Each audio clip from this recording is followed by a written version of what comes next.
Hello everyone. Tonight, I've prepared a special compilation of trucker tales, all gathered into one soothing episode for you to enjoy. Take a moment to like the video and subscribe. It really helps support the channel. Now, let's begin. The Last Stop Diner from Jake. The CB radio had been nothing but static for the last 100 miles, and my 98 Peterbilt was running low on diesel when I finally spotted the neon glow cutting through the mountain fog like a lighthouse beacon. The sign read Mel's Last Stop Diner in that classic 50s script, the kind of roadside joint that truckers like me have been depending on.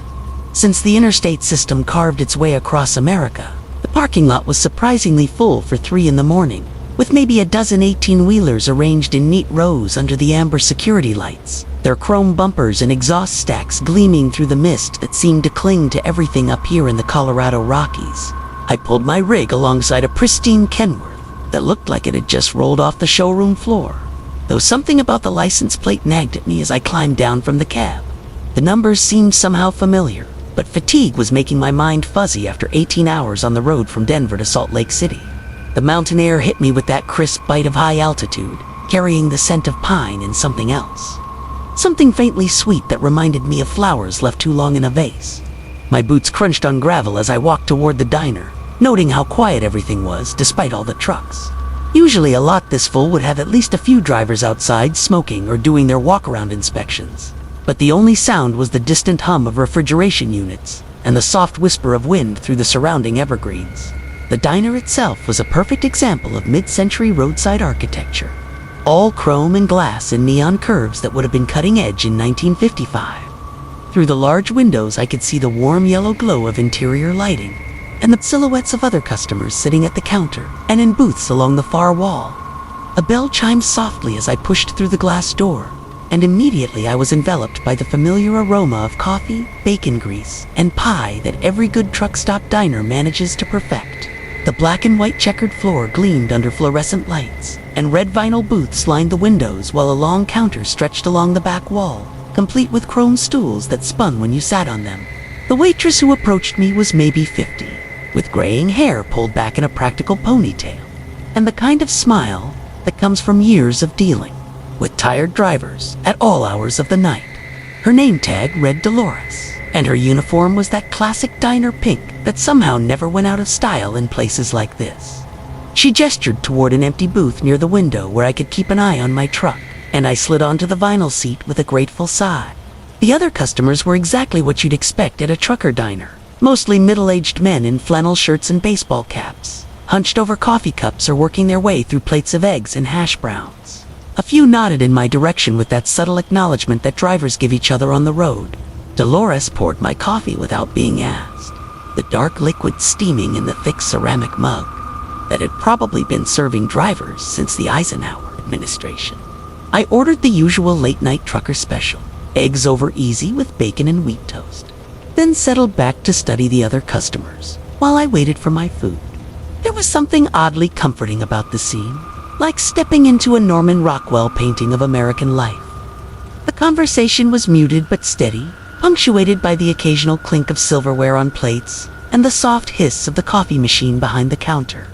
Through the window I could see fog beginning to thicken around the parked trucks, giving everything a dreamlike quality that made the bright interior feel even more welcoming by contrast. My food arrived quickly, prepared exactly the way I'd ordered it, and I ate with the mechanical efficiency of someone who has consumed thousands of diner meals over the years. The bacon was crispy, the eggs perfectly cooked, and the toast was golden brown with just enough butter.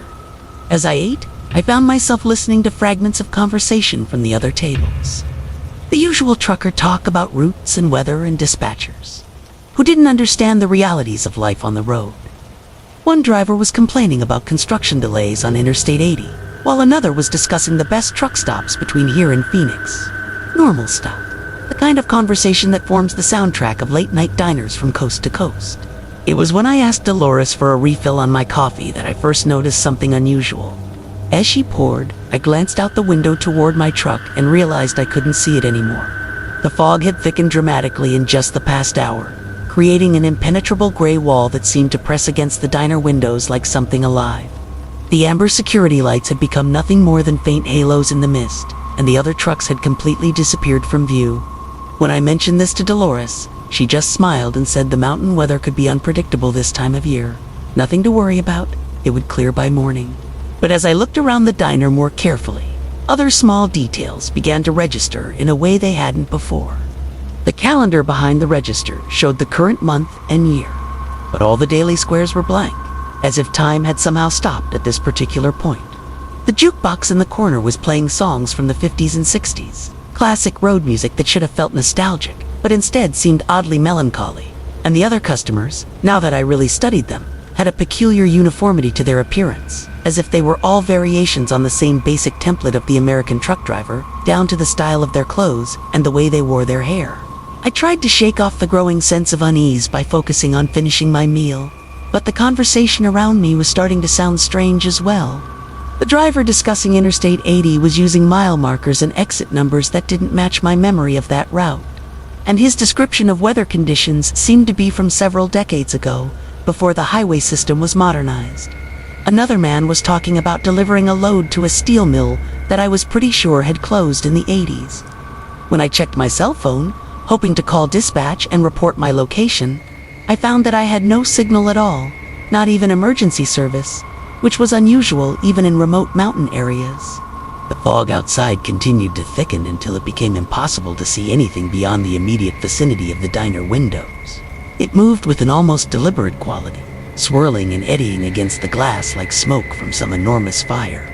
Though there was no smell of burning and no visible flames, the temperature inside the diner remained comfortable, but I could sense the chill radiating from the windows, and when I pressed my palm against the glass, it was cold enough to make me pull my hand back quickly. Dolores continued to move between tables with professional efficiency, refilling coffee cups and clearing plates, but I noticed that she never seemed to age or tire, despite what must have been hours of constant activity. When I finally asked to pay my check, Dolores waved away my credit card and cash with a dismissive gesture, saying that payment wasn't necessary tonight, that the meal was on the house for weary travelers. This level of generosity was unprecedented in my 20 years of truck driving, and combined with everything else, it sent a chill down my spine that had nothing to do with the mountain air. I stood up from the booth with the intention of heading back to my truck, but when I looked toward where I had parked, there was nothing visible through the fog except an endless gray void that seemed to swallow light and sound equally. The other customers had grown quieter as the night progressed, their conversations fading to whispers and then to silence, until the only sounds in the diner were the soft clink of dishes and the steady hum of the refrigeration units. When I looked directly at any of them, they appeared solid and normal, but in my peripheral vision, they seemed somehow less substantial, as if they were gradually fading away like photographs left too long in sunlight. The driver who had been discussing Interstate 80 was still sitting at his table, but his coffee cup was empty and his eyes were closed, and I couldn't tell if he was sleeping or something else entirely. I approached the door with growing urgency, desperate to return to my truck and continue my journey, but when I pushed against the glass, it wouldn't budge. The handle turned freely in my grip, but the door itself might as well have been welded shut. Dolores appeared at my shoulder with that same professional smile, explaining that the fog made it dangerous to be outside right now, that I should wait until morning when visibility improved. Her voice was kind but firm, and there was something in her eyes that suggested this was not a request but a requirement. Hours seemed to pass as I sat back down in the booth, watching the fog press against the windows like something trying to get in, or perhaps trying to keep us from getting out. The other customers remained frozen in their positions, caught in an eternal moment of late-night conversation, the voice that never sleeps. From Jake Morrison, the hum of my Kenworth's diesel engine had become my lullaby over the past 15 years, a steady rhythm that carried me through countless nights on America's lonesome highways. But tonight, as I rolled through the fog-shrouded mountains of West Virginia, that familiar comfort felt somehow hollow, like an echo in an empty cathedral. The CB radio crackled softly beside me, its green display casting an otherworldly glow across the dashboard as Channel 19 carried the usual chatter of drivers fighting off the midnight drowsiness with stories, weather reports, and the occasional crude joke that made the miles pass a little easier. I'd been hauling electronics from Pittsburgh to Atlanta, a routine run I'd made dozens of times before. when the fog started rolling in thick as cotton around 11 p.m. The kind of fog that swallows your headlights and makes the yellow lines disappear into gray nothing, forcing you to slow to a crawl and trust your instincts more than your eyes.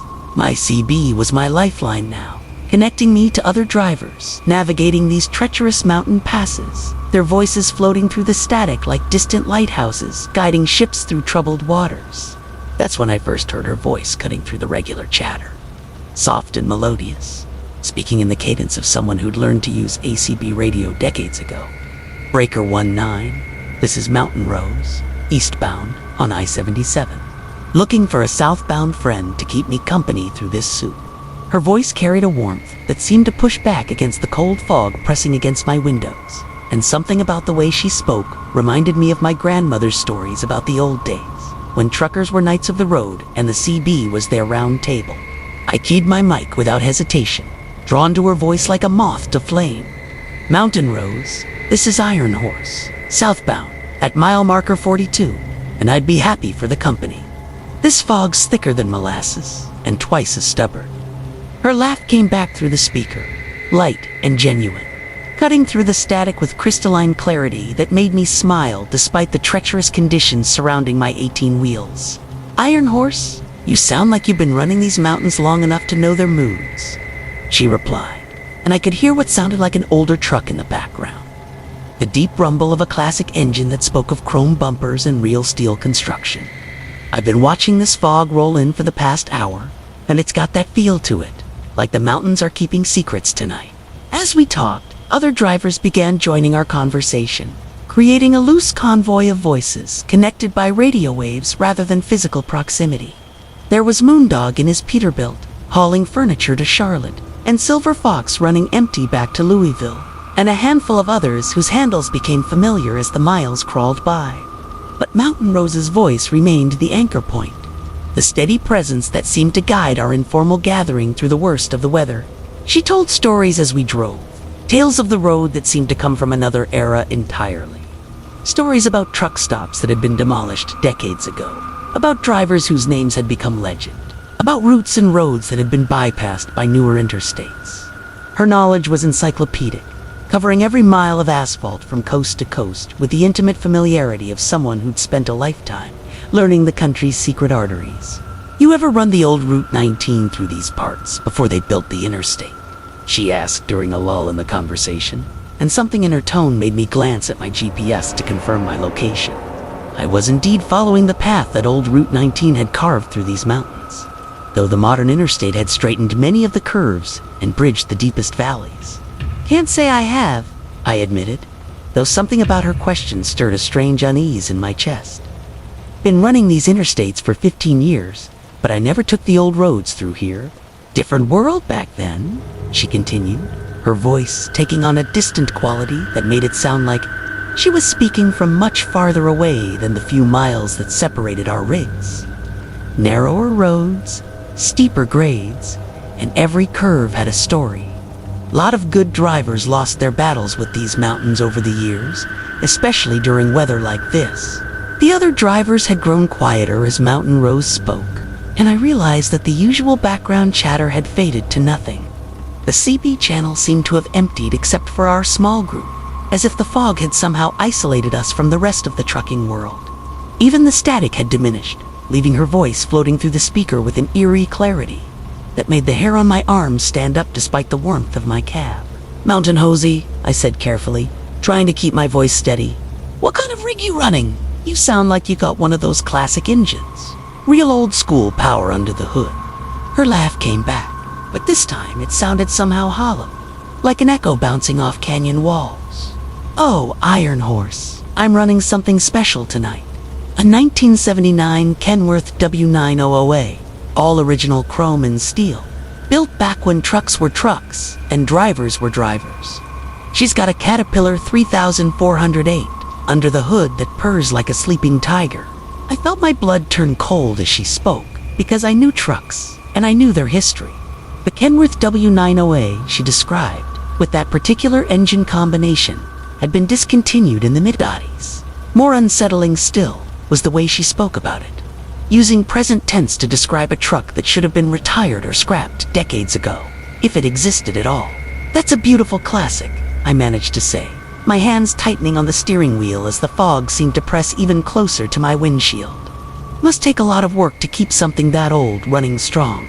"Time works differently out here in the fog," she replied, and her voice now seemed to be coming from everywhere and nowhere at once, as if the radio waves were bouncing off the low-hanging clouds and creating strange echoes. "Some of us just keep rolling, night after night, helping other drivers find their way through the difficult passages." I tried to raise the other drivers who'd been part of our conversation, keying my mic and calling out to Moondog and Silver Fox, but only silence came back through the speaker. It was as if they'd never existed, leaving just Mountain Rose and myself connected by invisible threads of radio frequency in a world that had suddenly become very small and very strange. "Where exactly are you, Mountain Rose?" I asked, though I wasn't sure I wanted to hear the answer. My GPS showed me alone on this stretch of interstate. No other commercial vehicles within miles of my position, yet her voice continued to fill my cab with its warm, impossible presence. "I'm right where I've always been, Iron Horse," she said, and now her voice carried a sadness that seemed to seep through the radio and settle into my bones. "Running these mountains, watching over drivers who lose their way, making sure nobody travels alone through the hard parts." The fog began to thin as I crested a particularly steep grade, and through the wisps of gray I could see warning lights flashing in the distance. As I drew closer, the scene resolved itself into a sobering tableau. Emergency vehicles, flares, and the twisted wreckage of what had once been a classic Kenworth, its chrome dulled by decades of weather, and its cab crushed against an ancient oak tree. I pulled to the shoulder and climbed down from my cab, approaching one of the state troopers who was directing traffic around the accident scene. "When did this happen?" I asked, though something deep in my gut already knew the answer would defy logic. "This old wreck." The trooper glanced back at the mangled truck with professional detachment. "Been here since 1987.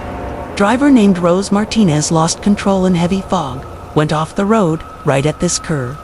We keep meaning to have it towed away, but somehow it never makes it to the top of the priority list." I walked closer to the wreckage, my flashlight beam playing across the faded lettering on the driver's door. Even through the rust and decay, I could still make out the name painted in flowing script: Mountain Rose. The truck was exactly as she'd described it, a 1979 Kenworth W900A that had been beautiful once, before the mountain claimed it and time had stripped away its glory. My CP crackled to life as I stood there in the cold mountain air, and her voice came through one last time. Fainter now, but still carrying that warmth that had guided me through the worst of the fog. "Safe travels, Iron Horse. Remember us old-timers when you're running these roads, and maybe lend a hand to the next driver who needs a friend in the darkness?" I climbed back into my cab with hands that shook slightly as I keyed the mic for a response, but only static answered my call. The Channel 19 chatter had returned to normal, the congregation of mile marker 247. From Marcus DeVal, the Peterbilt's diesel engine settled into its familiar rumble as I guided her down the long exit ramp toward the rest area, my headlights cutting through the thick Tennessee fog that had been building for the last 30 miles. It was well past 2 in the morning, and the weight of 18 hours behind the wheel pressed down on my shoulders like a lead blanket. The DOT regulations were clear about mandatory rest periods, and I'd pushed my luck far enough for one night. The green highway sign had promised facilities ahead, and after 3 cups of truck stop coffee and nothing but static-filled AM radio for company, even a roadside picnic table sounded like paradise. The rest area materialized out of the mist like something from another era, all weathered concrete and dim sodium lighting that cast everything in a sickly orange glow. A handful of cars dotted the parking spaces nearest the brick restroom building, their windows fogged with condensation, their occupants presumably catching a few hours of sleep before continuing their journeys. I swung the rig wide toward the truck parking area, noting with relief that several other big rigs had already claimed spots for the night. There's something oddly comforting about the presence of fellow drivers, a silent brotherhood of the road that makes the long, dark hours feel a little less isolating.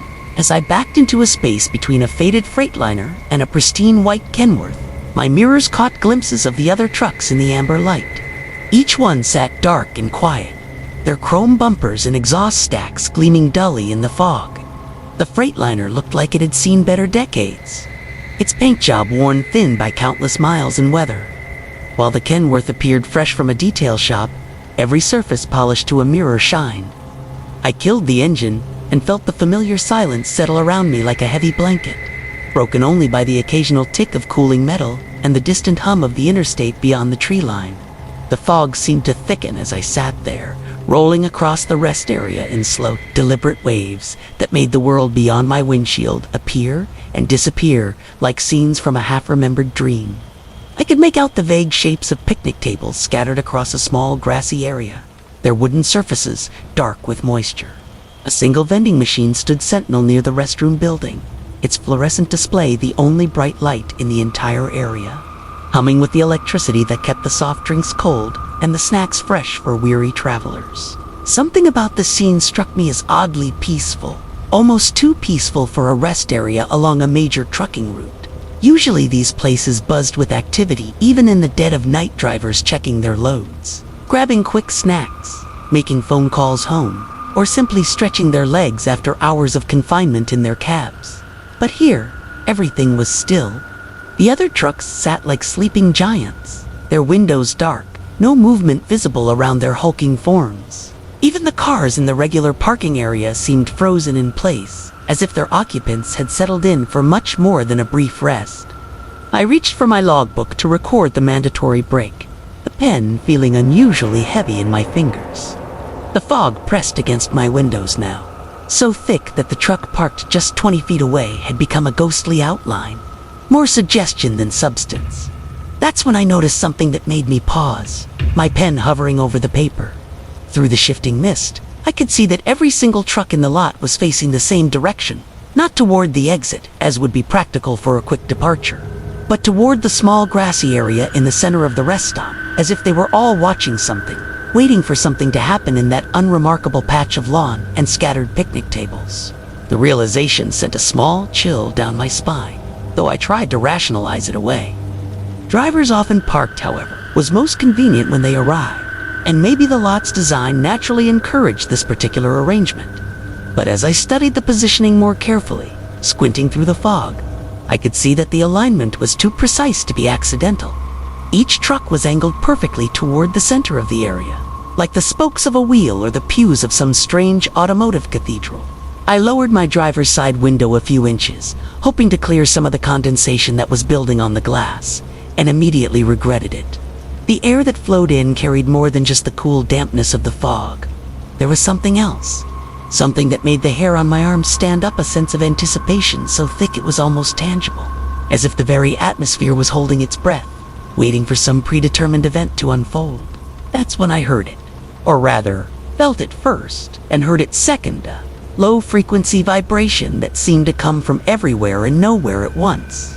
It was barely audible, more of a presence than a sound, like the deep bass note of an organ played in a cathedral so vast that you couldn't see the walls.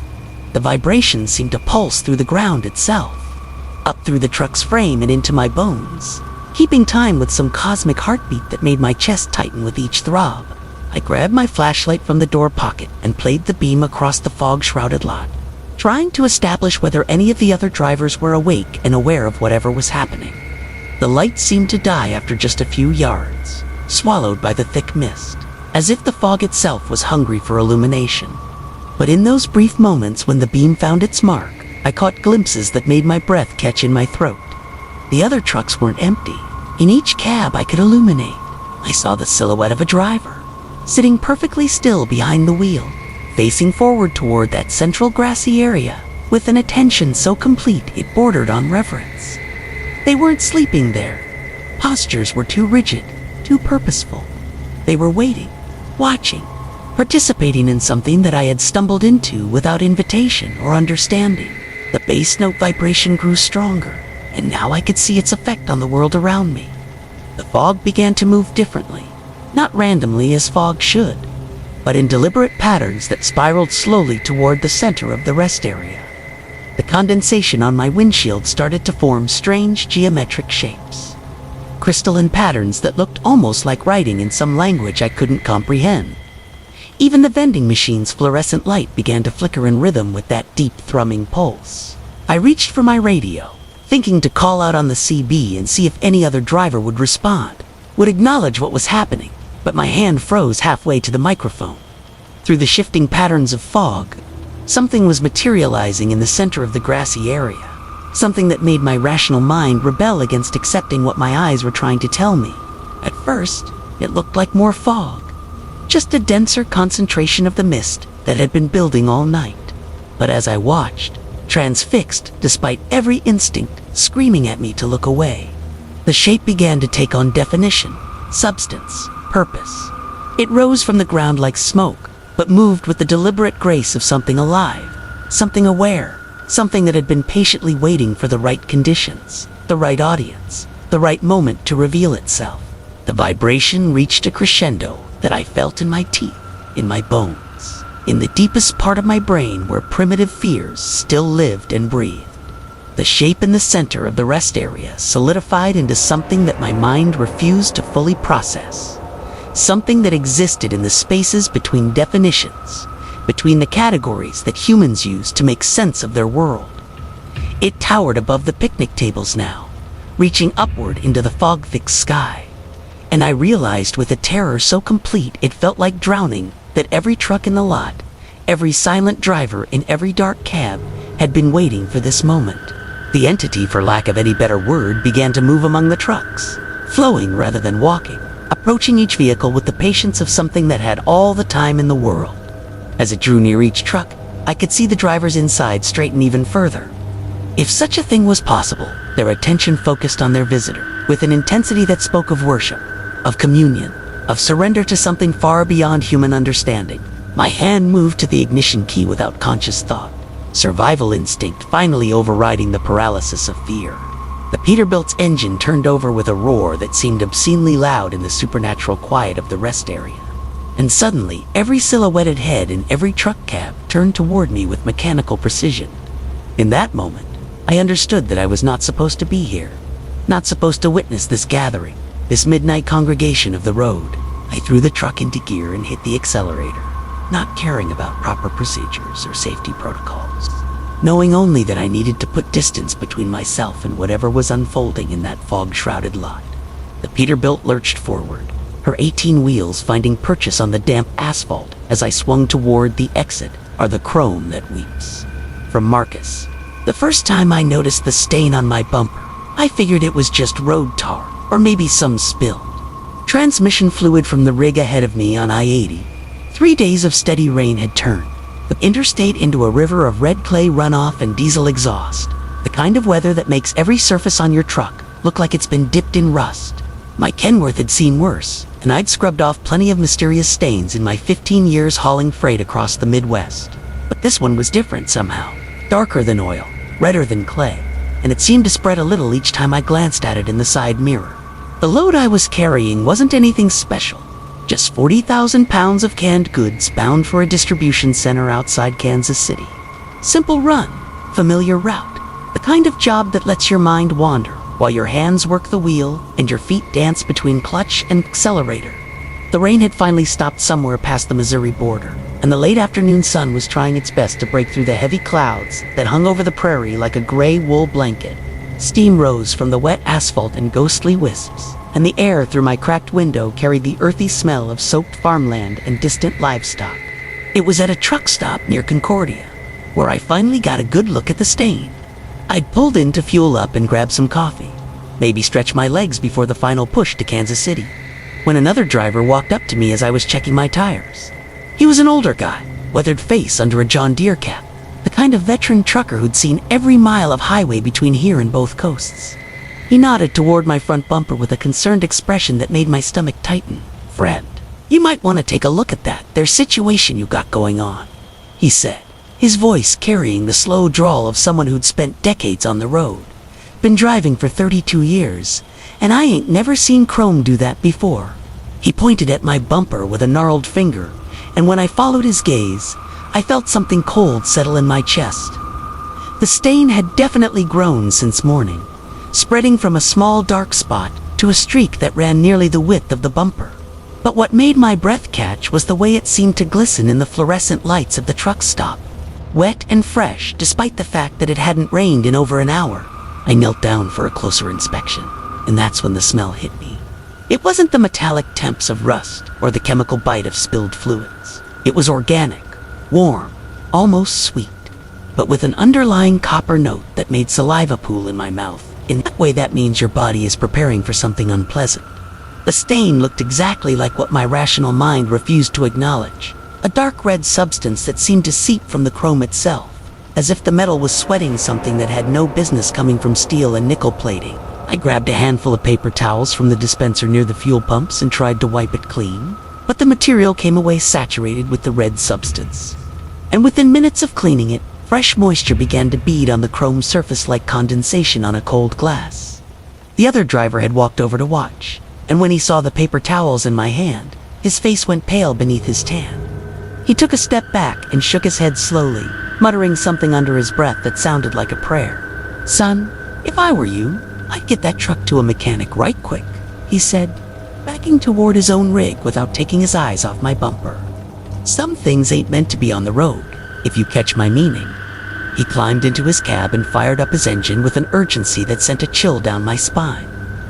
Pulling out of the truck stop lot like he was being chased by something unseen.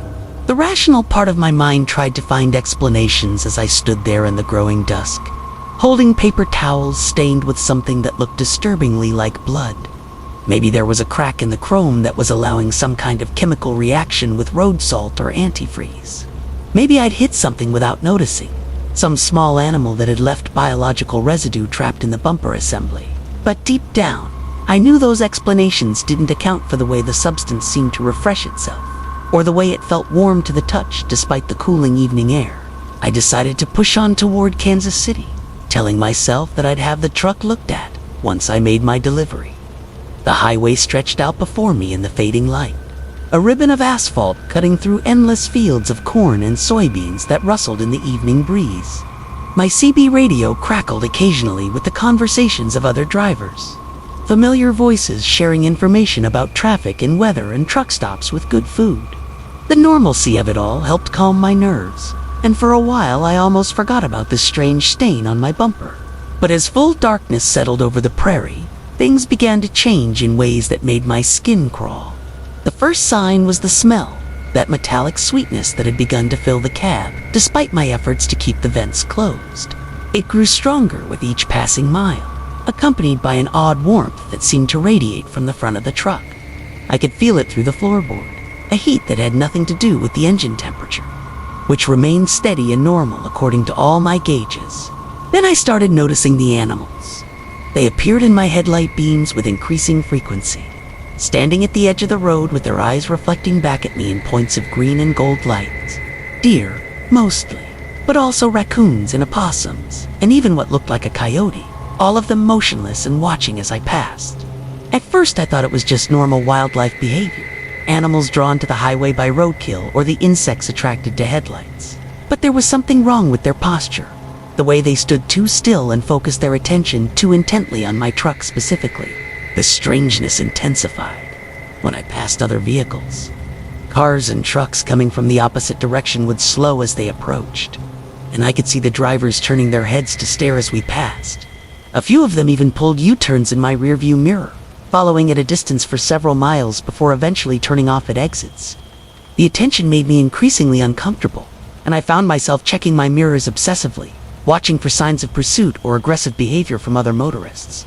It was somewhere between Salina and McPherson that I encountered the first truck that looked like mine. Same model, Kenworth, same blue and white paint scheme, even what appeared to be the same company logo on the sleeper. It pulled alongside me in the passing lane and matched my speed exactly, the driver invisible behind tinted windows. For several miles we traveled in perfect parallel, and every time I adjusted my speed, the other truck adjusted to match. When I tried to radio the driver on channel 19, I got only static in response. The really unsettling part came when I glanced down at the other truck's front bumper. In the glow of the overhead highway lights, I could see it clearly, and what I saw made my hands tighten on the steering wheel so hard that my knuckles went white. The chrome was pristine, polished to a mirror finish without a single stain or blemish. It looked exactly like my bumper had looked just that morning, before I'd first noticed the dark spot that had since grown into a flowing streak of impossible red moisture. The other truck stayed beside me for what felt like hours, though my dashboard clock showed only minutes passing. Finally, without any signal or warning, it accelerated away into the darkness ahead, its taillights disappearing over a hill like red eyes closing. I never saw it again, but the encounter left me shaken and confused, wondering if I'd somehow glimpsed my own truck from earlier in the day, before whatever was happening had begun to happen. By the time I reached the outskirts of Kansas City, the smell in my cab had become almost overwhelming, and the heat radiating from the front of the truck was making the steering wheel uncomfortably warm to touch. I pulled into the first truck stop I could find and parked under the brightest lights available, then climbed down to inspect the bumper once more. What I found there made me stumble backward in shock and revulsion. The entire chrome surface was now covered in a flowing film of red liquid that dripped steadily onto the pavement below, forming a spreading pool that reflected the overhead lights like a dark mirror.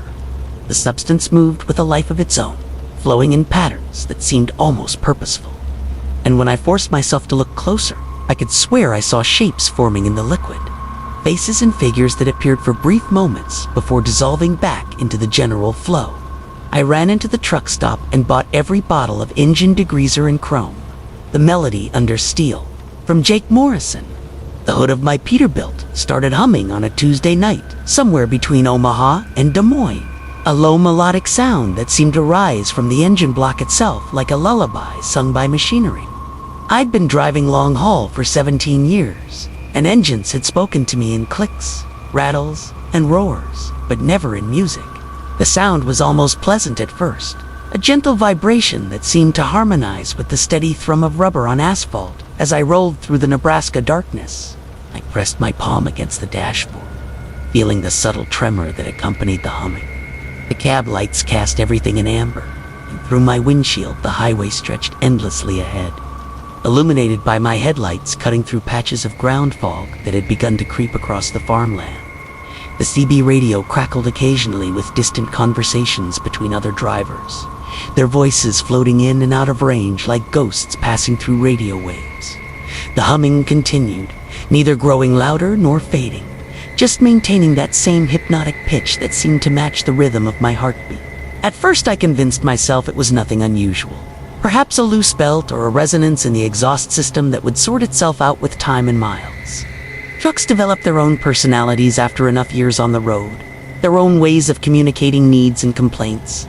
But as the hours passed and the humming persisted, unchanged and unwavering, I began to feel an odd sense of unease creeping up my spine like cold fingers. The melody, if it could be called that, seemed familiar somehow, though I couldn't place where I might have heard it before. The night air was cool and carried the scent of freshly turned earth and distant rain through my slightly cracked window. I'd always found comfort in night driving, in the solitude and the gentle rocking motion of the cab, but tonight something felt different. The humming had begun to affect my perception of other sounds, making the usual symphony of road noise seem muted and distant. Even my own breathing seemed to fall into rhythm with that strange mechanical melody emanating from beneath the hood. As I approached a rest stop near the Iowa border, the humming shifted slightly, dropping to a lower register that I felt more than heard. The change was subtle but unmistakable, like a singer adjusting their pitch to accommodate a different verse. I pulled into the truck stop, the bright fluorescent lights harsh against my eyes after hours of highway darkness. Several other rigs sat scattered across the lot like sleeping giants, their running lights creating constellations against the night sky. I shut down the engine and climbed out, stretching muscles that had grown stiff from hours in the driver's seat. The sudden silence was profound, almost oppressive after the constant humming that had become my companion through the night. I walked around to the front of the truck and lifted the hood, expecting to find some obvious mechanical explanation for the strange sounds. The engine block radiated warmth into the cool night air, and everything appeared normal under the harsh glare of the overhead lights. But as I stood there examining belts and hoses, checking fluid levels and looking for loose connections, I became aware that the humming had not stopped. It continued even with the engine off, a faint but persistent melody that seemed to emanate from the metal itself. I pressed my ear closer to the engine block, and the sound grew clearer, more defined. It was definitely a tune, something with a structure and progression that spoke of intention rather than mechanical coincidence. The melody was hauntingly beautiful in its simplicity, rising and falling in gentle waves that seemed to pull at something deep in my chest. I found myself humming along without conscious thought, my voice joining with the metallic song in a harmony that felt both natural and deeply unsettling. The fluorescent lights above flickered slightly, casting shifting shadows across the engine compartment, and for a moment I could have sworn I saw patterns in the metal, designs that hadn't been there when I'd bought the truck 5 years ago. I closed the hood and returned to the cab, but sleep wouldn't come despite my exhaustion.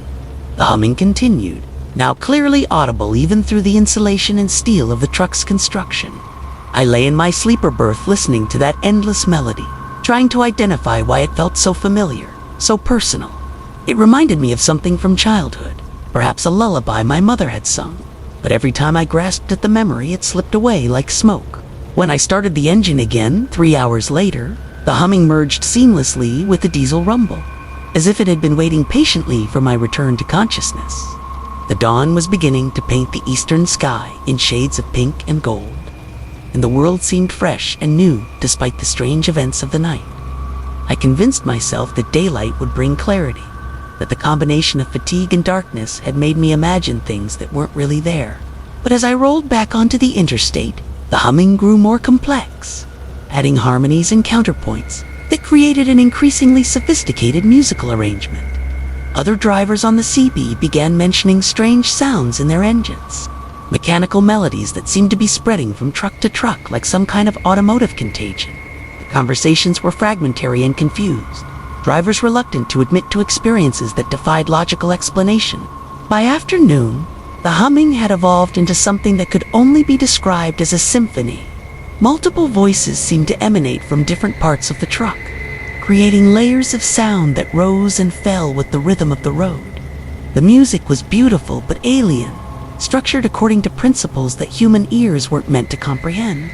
I found myself losing track of time, hypnotized by the complexity of the arrangements that seemed to predict curves in the road, changes in weather, even my own thoughts and emotions. The really unsettling part was how the music began to affect my driving.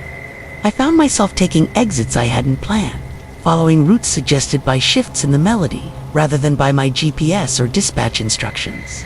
The humming would crescendo at certain intersections, indicating directions with a certainty that bypassed conscious decision-making. I was like a passenger in my own truck, following a musical roadmap written by forces I couldn't identify or understand. As evening approached, I realized I had no clear idea where I was. The landscape outside looked like farmland, rolling hills dotted with isolated farmhouses and silos. But nothing looked familiar, despite decades of driving these Midwestern routes. The humming had grown so complex that it seemed to fill every space in the cab, every corner of my consciousness. It was no longer coming just from the engine, but from the entire truck, as if the metal itself had learned to sing. That's when I saw the other trucks. They appeared in my mirrors first, running lights creating lines of moving stars in the gathering darkness. Dozens of them, maybe hundreds, all following the same invisible highways that my own truck seemed determined to travel. As they drew closer, I could hear their engines humming the same impossible melodies, their mechanical voices joining mine in a chorus that made the very air shimmer with harmonics. We moved in perfect formation across the darkening landscape, guided by music that came from everywhere and nowhere, following roads that appeared on no maps. The humming reached a crescendo that I felt in my bones, in the rhythm of my heart, in the firing of neurons in my brain. For one terrifying moment, I understood that we were no longer driving our trucks, but had become instruments in some vast mechanical orchestra, playing songs written for purposes beyond human comprehension. Then, as suddenly as it had begun, the music stopped.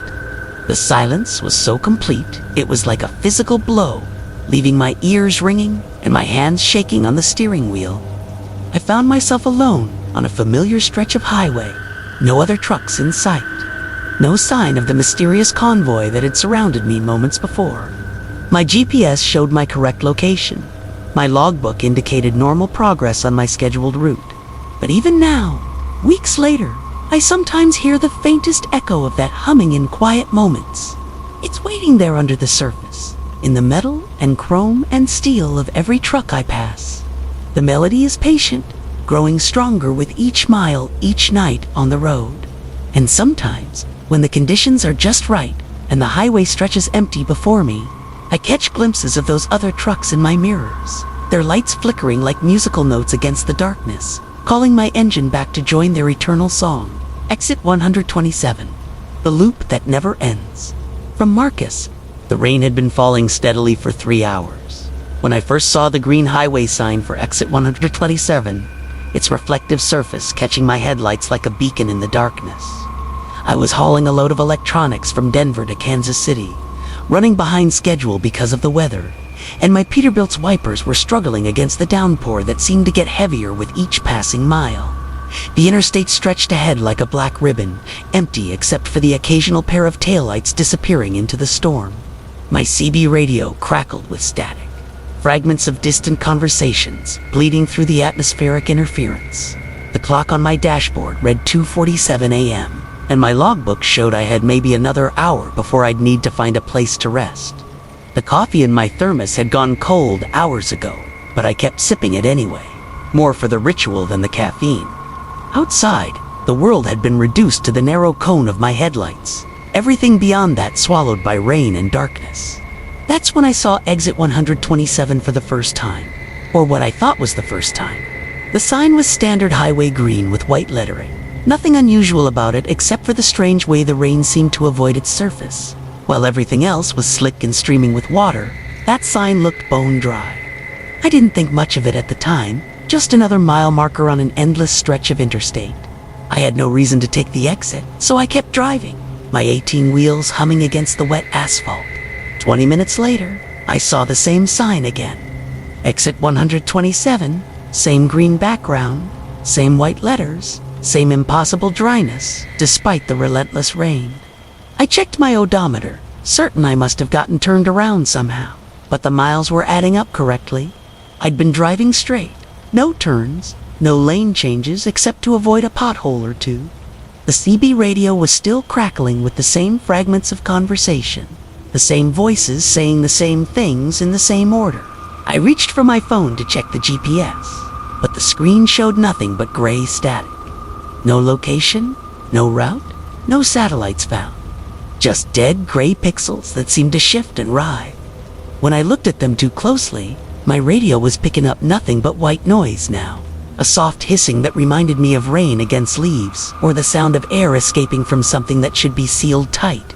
The third time I saw exit 127, I started to feel the first cold finger of real fear trace its way up my spine. This wasn't possible. I knew this stretch of highway, had driven it dozens of times over the years. There was no exit 127, at least not 3 times in the span of an hour. I pressed harder on the accelerator, watching my speedometer climb from 65 to 70. Then 75, the engine responded smoothly, the familiar rumble growing deeper, but the landscape outside seemed to move at the same measured pace regardless of my speed. The rain continued to fall, but I began to notice other impossibilities. The droplets hitting my windshield were falling upward, rising from the glass instead of sliding down. The wipers moved in their regular rhythm, but they weren't clearing anything away, just pushing the same drops in endless circles. My headlights illuminated the same section of guardrail over and over, the same crack in the asphalt, the same reflective marker posts standing like sentinels in the darkness. When exit 127 appeared for the 4th time, I could see something different about it. There were lights beyond the off-ramp, a soft amber glow that suggested buildings, maybe a truck stop or a small town.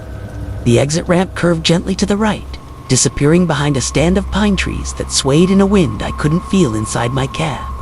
Every instinct told me not to take that exit, but I was beginning to understand that staying on the highway wasn't getting me anywhere either. I eased off the accelerator and put on my turn signal, though there was no one else on the road to signal to. The clicking of the indicator seemed unnaturally loud in the silence that had replaced my radio's static. As I approached the off-ramp, I could hear something else over the engine noise. A sound like voices singing just below the threshold of understanding. Not hymns or songs I recognized, but something older, wordless melodies that made my teeth ache. The ramp curved more sharply than it had appeared from the highway, and the amber lights I'd seen from a distance revealed themselves to be coming from a single building. A truck stop that looked like it had been built in the 1960s and left to decay ever since. The neon sign read, "Last Chance Diner," in letters that flickered and buzzed, casting irregular shadows across a parking lot where several other trucks sat silent and dark. None of them looked like they'd moved in years. I parked my Peterbilt next to a rusted in Kenworth and killed the engine, but the sudden silence felt wrong. To complete, there should have been the tick of cooling metal, the whisper of settling hydraulics, but instead there was nothing. Even the rain had stopped, though I hadn't noticed it ending. The air through my slightly cracked window smelled of ozone and something else. Something organic and sweet, like flowers left too long in stagnant water.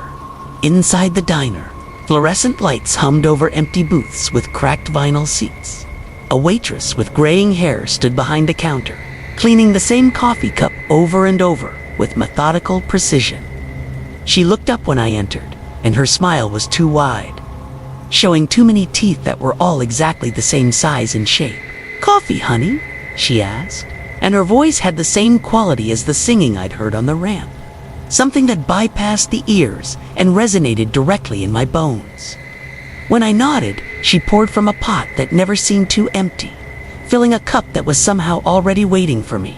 The coffee was hot and bitter, but it warmed something inside me that had been growing cold since I'd first seen that impossible exit sign. I asked her about the highway, about exit 127, about how to get back to the interstate. She just kept smiling that too wide smile and refilling my cup from a pot that defied physics.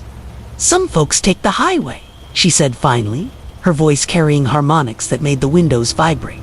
"Some folks take the exit, but everybody ends up where they're supposed to be eventually."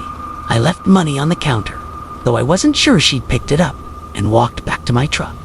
The other vehicles in the lot looked even more abandoned in the strange amber light, their windshields dark and empty.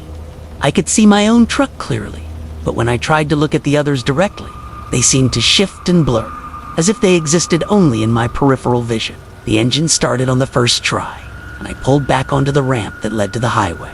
But instead of merging back into the eastbound lanes I'd left, the ramp curved in a complete circle, bringing me right back to the truck stop. I tried again and again, each time ending up in the same parking lot under the same flickering neon signs. The waitress was visible through the windows, still cleaning that same coffee cup, still smiling. On my 7th attempt to leave, I noticed that I was no longer alone on the highway. Other trucks had appeared, their headlights creating a convoy stretching into the distance ahead and behind me. I tried to raise someone on the CB, but all I got was that same wordless singing, growing stronger and more complex with each passing mile. When I looked to my left, I could see other drivers in their cabs, their faces illuminated by their dashboard lights. They all had the same expression, the same fixed stare ahead, the same slight smile that reminded me too much of the waitress. That's when I saw exit 127 again, and I realized with a certainty that felt like ice water in my veins that I would keep seeing it. Over and over, mile after impossible mile, an exit that led nowhere and everywhere at once. The other trucks began to take the off-ramp one by one, disappearing into the amber glow beyond the pine trees. Soon I would be alone again, and then it would just be me and the rain and that green sign appearing every 20 minutes like clockwork. I'm still driving this route, still seeing that sign, still trying to find a way back to the world I knew. Sometimes I take the exit and visit the diner, drinking coffee that never cools and talking to a waitress who never ages. Sometimes I stay on the highway and count the mile markers that repeat in patterns I'm beginning to understand. The other drivers come and go, but we never speak. We just drive our eternal routes under skies that never quite become dawn. If you're ever driving late at night and you see exit 127 on a highway that shouldn't have it, keep driving. Don't stop for coffee. Don't try to figure out how you got there. And whatever you do, don't take that exit, because the cargo that wet, from Marcus Del. The thing about long-haul trucking is that you learn to tune out most sounds after a while. The steady drum of 18 wheels on asphalt becomes your heartbeat. The diesel engines rumble your breathing, and the occasional crackle of the CB radio just background chatter in the symphony of the road. but 37 years behind the wheel of my Peterbilt, and I'd never heard freight that cried before that October night outside of Amarillo. I'd picked up the load from a warehouse that felt wrong the moment I backed up to the dock. The supervisor, a thin man with eyes like broken glass, handed me the manifest without meeting my gaze. Fragile medical equipment, the paperwork said, bound for a facility in Denver. Nothing unusual about the destination or the cargo description, but the way the loading crew handled those wooden crates made my skin crawl. They moved like they were carrying sleeping children, their faces pale and drawn in the fluorescent dock lights. The first crate they loaded into my 53-foot trailer let out a sound that made everyone freeze. It was soft, barely audible over the forklift's beeping and the distant traffic, but unmistakably organic. A whimper, maybe, or the kind of sound you might hear from a hospital room late at night. The supervisor cleared his throat and muttered something about temperature-sensitive equipment making expansion noises, but his explanation felt as hollow as his stare.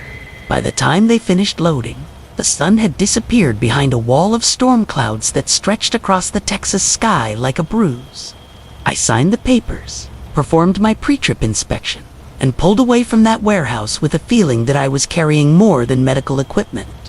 The CB radio chattered with warnings about severe weather moving through the panhandle, but I'd driven through worse. What concerned me more was the sound coming from my trailer every time I hit a bump or took a curve too sharp. The crying started about 50 miles north of Amarillo, just as the first fat raindrops began spattering my windshield. At first, I convinced myself it was wind whistling through a gap in the trailer doors, or maybe the air brakes on the truck behind me. But as the miles rolled by and the storm intensified, the sound became impossible to ignore. It wasn't mechanical. It wasn't the weather. Something in those crates was weeping with a heartbreak that seemed to seep through the steel walls of my trailer and settle in my chest like a cold weight. I pulled into a truck stop near Dalhart around midnight, hoping to inspect the load and maybe grab a cup of coffee to steady my nerves. The parking lot was nearly empty except for a couple of other big rigs and a lone car with Oklahoma plates. The rain hammered down in sheets, turning the asphalt into a mirror that reflected the neon signs in wavering electric colors. I climbed out of the cab and walked back to the trailer, my boots splashing through puddles that seemed deeper than they should be. The crying was louder now, more distinct. As I approached the rear doors, I could make out individual voices, some high and thin like children, others lower and more guttural. They rose and fell in a rhythm that reminded me of a lullaby played in reverse, each note designed to unsettle rather than soothe. I pressed my ear against the cold metal of the trailer door, and the sound stopped abruptly, as if whatever was inside knew I was listening. The silence was somehow worse than the crying. I stood there in the rain for what felt like hours, waiting for the sound to resume, but heard only the storm and the distant hum of the truck stop's generators. When I finally climbed back into my cab, my clothes soaked and my hands shaking, the crying started again almost immediately. It followed me out of the parking lot and onto the dark highway, a chorus of grief that seemed to grow stronger with each passing mile. Somewhere near the Colorado border, I began to notice other things. The temperature gauge on my refrigeration unit showed the trailer was staying at a steady 38 degrees, just as the manifest required. But frost was forming on the inside of my windows, despite the heater running full blast. The CB radio picked up strange transmissions, voices speaking in languages I didn't recognize, all of them carrying the same tone of desperate sorrow that echoed from my cargo. I tried changing channels, tried turning the radio off entirely, but the voices persisted. They seemed to be coming from inside the cab now, whispered conversations just below the threshold of understanding. My fuel gauge showed 3/4 full, but the engine began to strain, as if I was pulling twice my legal weight limit. The Peterbilt's diesel engine, reliable as sunrise for over a decade, started to sputter and cough like it was drowning. By the time I reached Trinidad, Colorado, the crying had evolved into something resembling singing, haunting melodies that seemed familiar but wrong, like half-remembered lullabies sung by voices that had forgotten how to produce warmth. I pulled over at a rest area and tried calling the number on the manifest, but got only a disconnected tone. The facility in Denver, when I looked it up on my phone, had no record of expecting any delivery from my company. The realization hit me like ice water in my veins. I was carrying something that wasn't supposed to exist. delivering it to somewhere that wasn't real. And I was alone on a dark highway with cargo that seemed to be growing more alive with each passing hour. The singing from the trailer had taken on an almost hypnotic quality, and I found myself fighting to keep my eyes open despite the coffee and the adrenaline coursing through my system. That's when I saw the figures in my mirrors. They appeared first as shadows moving between the crates, visible only when lightning illuminated the trailer's interior through some impossible gap in the metal walls. Tall, thin shapes that swayed with the motion of the truck, reaching toward each other across the narrow space between the cargo. As I watched, transfixed by the sight in my passenger side mirror, one of the figures pressed what might have been a face against the inside wall of the trailer. The metal bulged outward slightly, and the crying stopped. I pressed harder on the accelerator, pushing the Peterbilt up to speeds that made the trailer sway dangerously on the mountain curves. Behind me, something was pounding rhythmically against the walls of the trailer, a sound like heartbeats amplified 100 times over. The figures in my mirrors had multiplied, and now they seemed to be trying to push their way out of the cargo area. The exit for Denver appeared through the rain like salvation, and I took it without slowing down. The trailer fishtailed slightly on the wet ramp, but I managed to keep control as I made my way through the empty streets toward the address on the manifest. The pounding from behind had stopped, but the silence felt expectant, like the moment before a thunderclap. The address led me to an abandoned medical complex on the outskirts of the city, its windows boarded up and parking lot cracked with weeds. I should have kept driving, should have called the police or my dispatcher, or anyone who might have helped me figure out what was happening. Instead, I backed up to the loading dock of the empty building and sat listening to my engine idle, while the rain drummed against my windshield. The trailer doors opened from the inside. I watched in my mirrors as they swung wide, revealing an interior that looked nothing like the cargo space I'd loaded in Texas. Instead of wooden crates and medical equipment, I saw what appeared to be a hospital ward stretching back farther than should have been possible. Rows of beds lined both walls, each occupied by a figure that seemed to be made of shadow and sorrow. They sat up slowly as the doors opened, turning their attention toward my cab with an intensity I could feel pressing against my back. That's when I ran, left the Peterbilt running, left my logbook and my personal belongings and 37 years of professional pride sitting in that cab, and ran through the rain toward the distant glow of the city. Behind me, I could hear them leaving the trailer, their bare feet splashing in the puddles, their voices raised in that terrible, beautiful singing that had followed me across 3 states. I never went back for the truck. The company fired me, of course, and the insurance investigators found the Peterbilt exactly where I'd left it, empty trailer doors standing open to the rain. They asked me questions I couldn't answer without sounding insane. So I told them someone had stolen the cargo and I'd panicked. It cost me everything. But some things are worth more than a career or a reputation. Sometimes, on quiet nights, when the wind is just right, I still hear them singing. The freight that cried, wherever they went, whatever they were. And sometimes I wonder if they were trying to warn me about something, or if I was simply the delivery driver for sorrows too deep for this world to contain. The Phosphorescent Mile, from Jake Morrison. The first thing you learn about long-haul trucking is that your rig becomes more than just a machine after enough nights on the road. She becomes your home, your companion, your lifeline through the endless miles of American asphalt. My Peterbilt 379 had carried me safely through 17 years of cross-country runs, her chrome gleaming under truck stoplights, her diesel heart purring through storms and clear skies alike. I'd named her Luna for the way her white paint seemed to glow under streetlights, and I'd trusted her with my life more times than I could count. That trust, as it turned out, was about to be tested in ways I never could have imagined. The load I was hauling that October night was routine enough, or so the dispatcher had told me. Electronics from a warehouse in Phoenix, bound for a distribution center just outside Memphis. The paperwork seemed standard, though I noticed the shipper's address led to a part of the industrial district I'd never seen before, tucked away behind a maze of abandoned lots and rusted chain-link fencing. The man who'd supervised the loading had been oddly quiet, watching my rig with an intensity that made my skin crawl.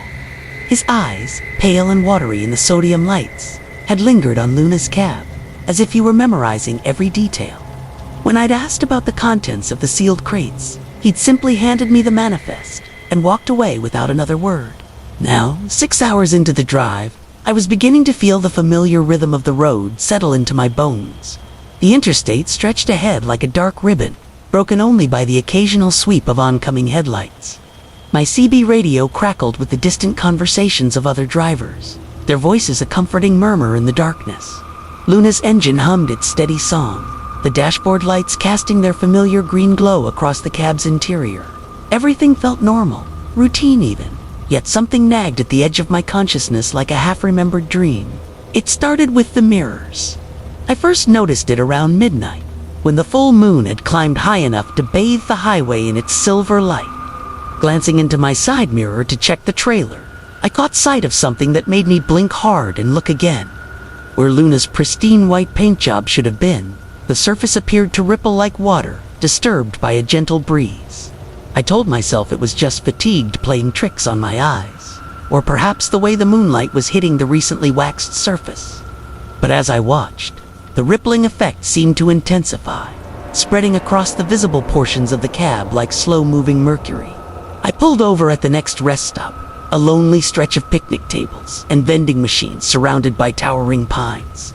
The fluorescent lights overhead cast harsh shadows as I walked around Luna, running my hands along her familiar surfaces. Everything felt solid, real, exactly as it should. The paint was smooth beneath my palms, showing no signs of the liquid distortion I'd witnessed in the mirror. I checked the trailer connections, tested the air brakes, and examined the load securement, but everything appeared normal. Perhaps I was more tired than I'd realized, or maybe the stress of the past few months was finally catching up with me. Back in the cab, I tried to shake off the unease that had settled over me like a cold blanket. The CB radio continued its intermittent chatter, and I found myself listening more intently than usual to the voices of my fellow drivers. There was comfort in knowing I wasn't alone out here, that dozens of other truckers were sharing these same dark miles. But as I merged back onto the interstate, and the moon climbed higher in the clear sky, the strange phenomenon returned with a vengeance.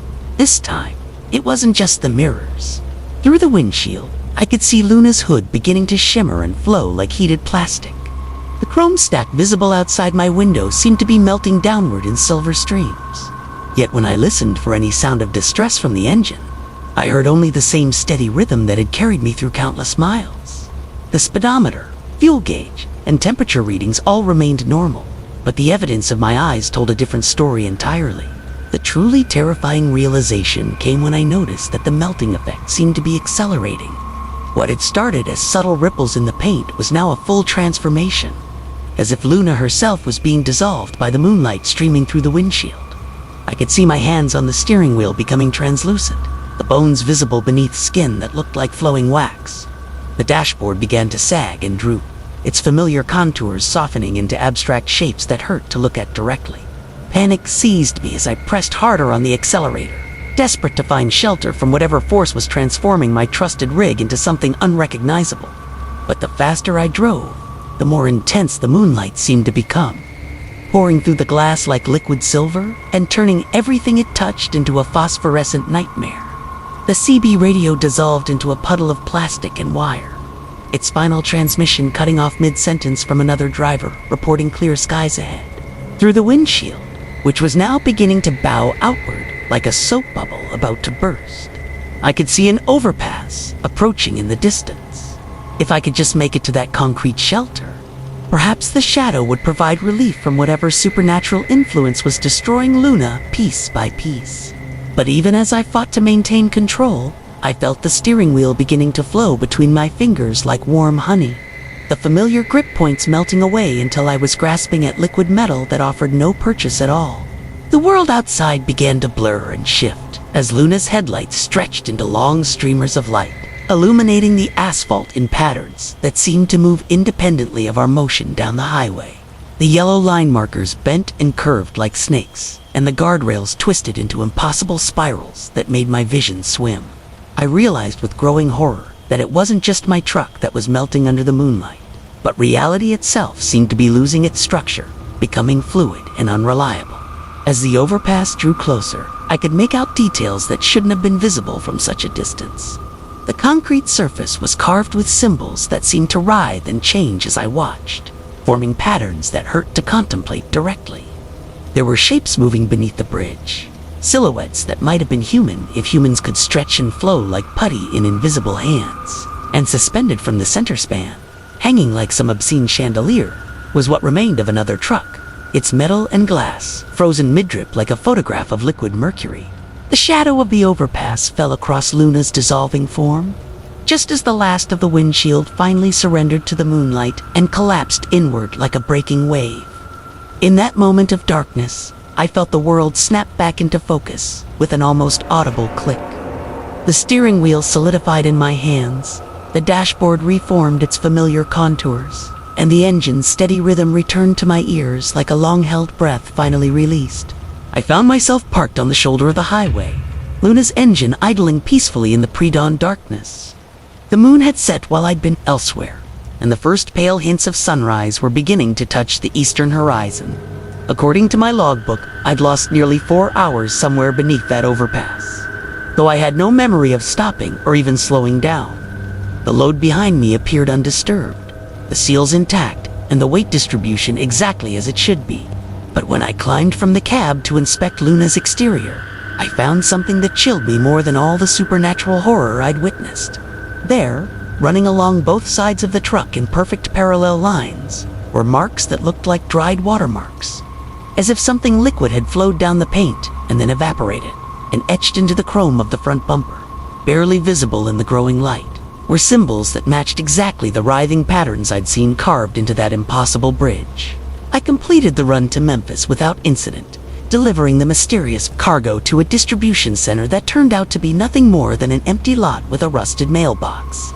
The electronics I'd hauled across 3 states had vanished from my trailer sometime during those missing hours, leaving behind only the lingering scent of ozone and something else I couldn't quite identify. Something that reminded me of moonlight, if moonlight could have a smell. These days, I plan my routes carefully to avoid driving during the full moon. And I've had Luna repainted twice, trying to cover those watermarks that seem to reappear no matter what I do. But sometimes, on clear nights when the moon is just a sliver in the sky, I catch glimpses of that other highway in my mirrors, the one where the yellow lines move like living things and bridges hang suspended in space, like frozen waterfalls of light. And I wonder if Luna and I ever really made it out from under that overpass, or if we're still there, melting and reforming in an endless cycle, part of some cosmic collection that exists in the space between moonbeams and shadow. The Roa, the voice beneath the wheels.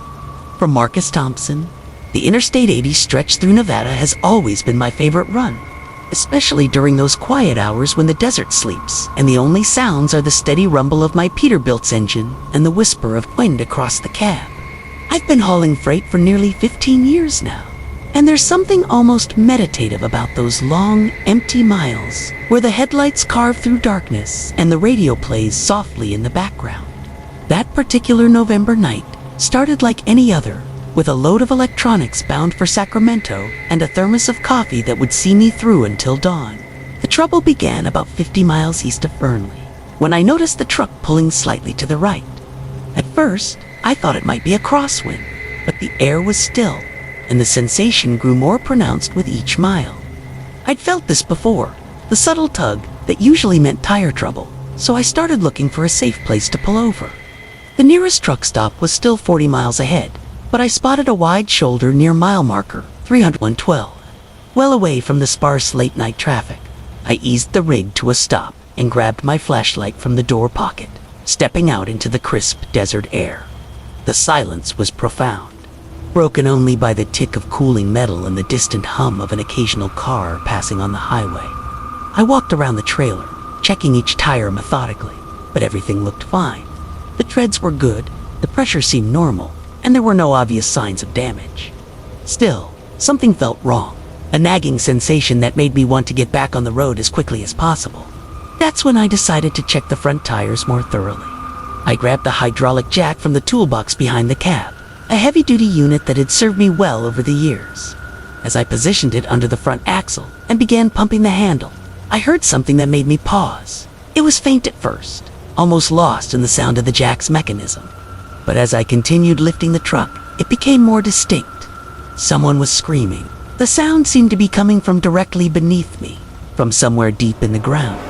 I stopped pumping and listened, my heart beginning to race. The screaming continued, muffled but unmistakably human, a sound of pure terror that made my skin crawl. I told myself it had to be my imagination, maybe the radio playing tricks with some distant signal. But when I looked through the cab window, I could see the radio was off.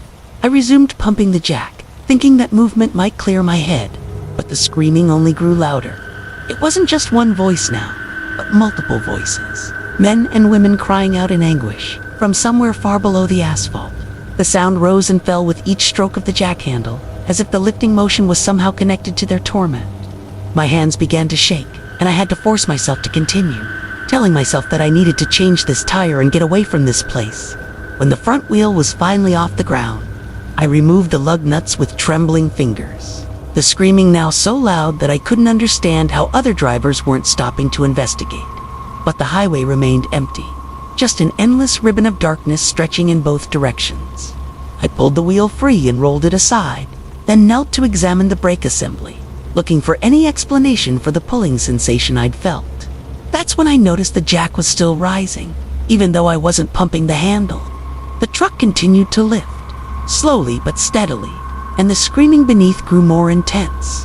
I could make out individual voices now, people calling for help, pleading for someone to hear them, their words echoing from what sounded like an enormous underground cavern. I grabbed the jack handle and tried to lower the truck, but it wouldn't budge. The mechanism seemed frozen, locked in an upward position that defied explanation. The front of the truck rose higher, tilting at an angle that should have been impossible for a hydraulic jack to maintain. Through the windshield, I could see my coffee mug sliding across the dashboard, and the entire cab creaked ominously as it climbed toward the star-filled sky. The screaming reached a crescendo. Dozens of voices joined in a chorus of desperation that seemed to vibrate through the ground and into my bones. I ran to the toolbox and grabbed a tire iron, thinking I could somehow force the jack to release. But as I approached a lifting mechanism, I saw something that made me step back in horror. The jack's base had grown, extending metal tendrils deep into the asphalt-like roots. And through the cracks in the pavement, I could see glimpses of a vast space below. The screaming was coming from down there, from people who seemed to be trapped in some kind of underground chamber that stretched far beyond what should have been possible. The truck continued rising, now at such an angle that I feared it would tip over completely. I could hear things sliding around in the trailer, my cargo shifting dangerously as the entire rig defied gravity. The screaming voices seemed to be reaching toward me, calling my name, though I'd never told them who I was. They begged me to help them, to bring the jack down further, to open the way so they could escape their subterranean prison. I realized with growing terror that the jack wasn't malfunctioning. It was working exactly as intended, but not in any way I understood. Each pump of the handle hadn't just lifted my truck. It had somehow opened a connection to whatever lay beneath this stretch of desert highway. The voices weren't asking me to lower the jack. They were thanking me for raising it, for giving them a pathway between their world and mine. As this understanding washed over me, I saw movement in the cracks around the jack's base. Pale fingers emerged from the gaps in the asphalt, followed by hands and arms that reached upward with desperate urgency. The screaming transformed into something else, a sound of anticipation and hunger that made my blood run cold. I understood now that these weren't people trapped and seeking rescue, but something else entirely. Something that had been waiting beneath this lonely stretch of road for someone like me to provide them with an exit. I ran for the cab, climbing up the steeply angled steps and throwing myself behind the wheel. The engine was still running, and I threw the transmission into gear, hoping the truck's power could break free from whatever held it. The engine roared as I pressed the accelerator, but instead of moving forward, the entire rig began to rotate slowly around the jack's pivot point, like a massive compass needle seeking magnetic north. Through the side window, I watched the ground spin past, and in each revolution, I caught glimpses of more hands emerging from the widening cracks in the pavement. The screaming had stopped now, replaced by a sound that might have been laughter or might have been something far worse. I could feel the truck beginning to descend, not lowering back to the ground but sinking into it, as if the road itself was becoming liquid. In desperation, I grabbed my emergency brake controller and activated every system I could think of. Air brakes screaming as they fought against forces that shouldn't exist. The descent slowed but didn't stop, and I realized that in minutes, the entire truck would be pulled into whatever lay beneath this cursed stretch of highway. I popped the trailer release, disconnecting my cargo from the cab, and felt a sudden lurch as the weight distribution changed. The cab lurched forward, breaking free from the jack's influence, and crashed down onto the pavement with a bone-jarring impact that spider-webbed the windshield. I didn't wait to assess the damage, but gunned the engine and roared away from that place, leaving my trailer and cargo behind. In the mirrors, I watched the abandoned trailer sink slowly into the ground, while pale forms danced around the hydraulic jack that continued to extend upward into the night sky. I drove straight through to Sacramento without stopping, and when I finally felt safe enough to call my dispatcher, I reported the trailer as stolen. I never filed an insurance claim, never went back to look for my cargo, and I've never driven that stretch of Interstate 80 again. Sometimes, late at night when I'm pumping a jack to change a tire, I think I can still hear faint screaming from below, and I wonder how many other drivers have opened doorways they never intended to unlock. The company replaced my trailer and never asked too many questions about what happened that night. But I know they think I'm lying about the theft. They don't understand that some loads are too expensive to recover, and some roads are too dangerous to travel, no matter how many years you've been driving them. Flatbed for the Forgotten, from Marcus Riley. The thing about driving flatbed is that you see everything laid bare under the open sky, and sometimes what you're hauling sees you right back.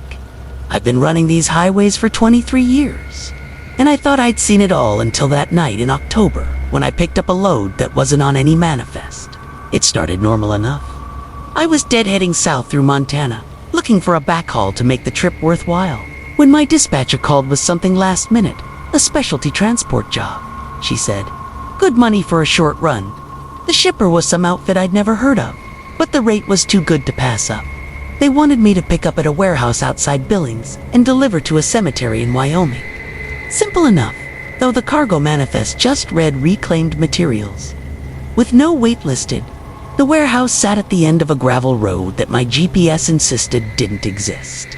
October fog rolled thick between the mountains, and my headlights barely cut through the murk as I downshifted and crept toward the loading dock. The building looked like it had been forgotten by time itself, all weathered concrete and rusted metal siding. No lights in the windows, no signs of life anywhere, just my diesel engine rumbling in the stillness. A man appeared as I backed up to the dock, materializing from the fog like he'd been waiting there all along. Tall and thin, wearing coveralls that might have been blue once upon a time. His face was hard to make out in the dim light, but his voice carried clear enough when he told me to shut her down and step out. He had papers for me to sign, he said, all proper and legal.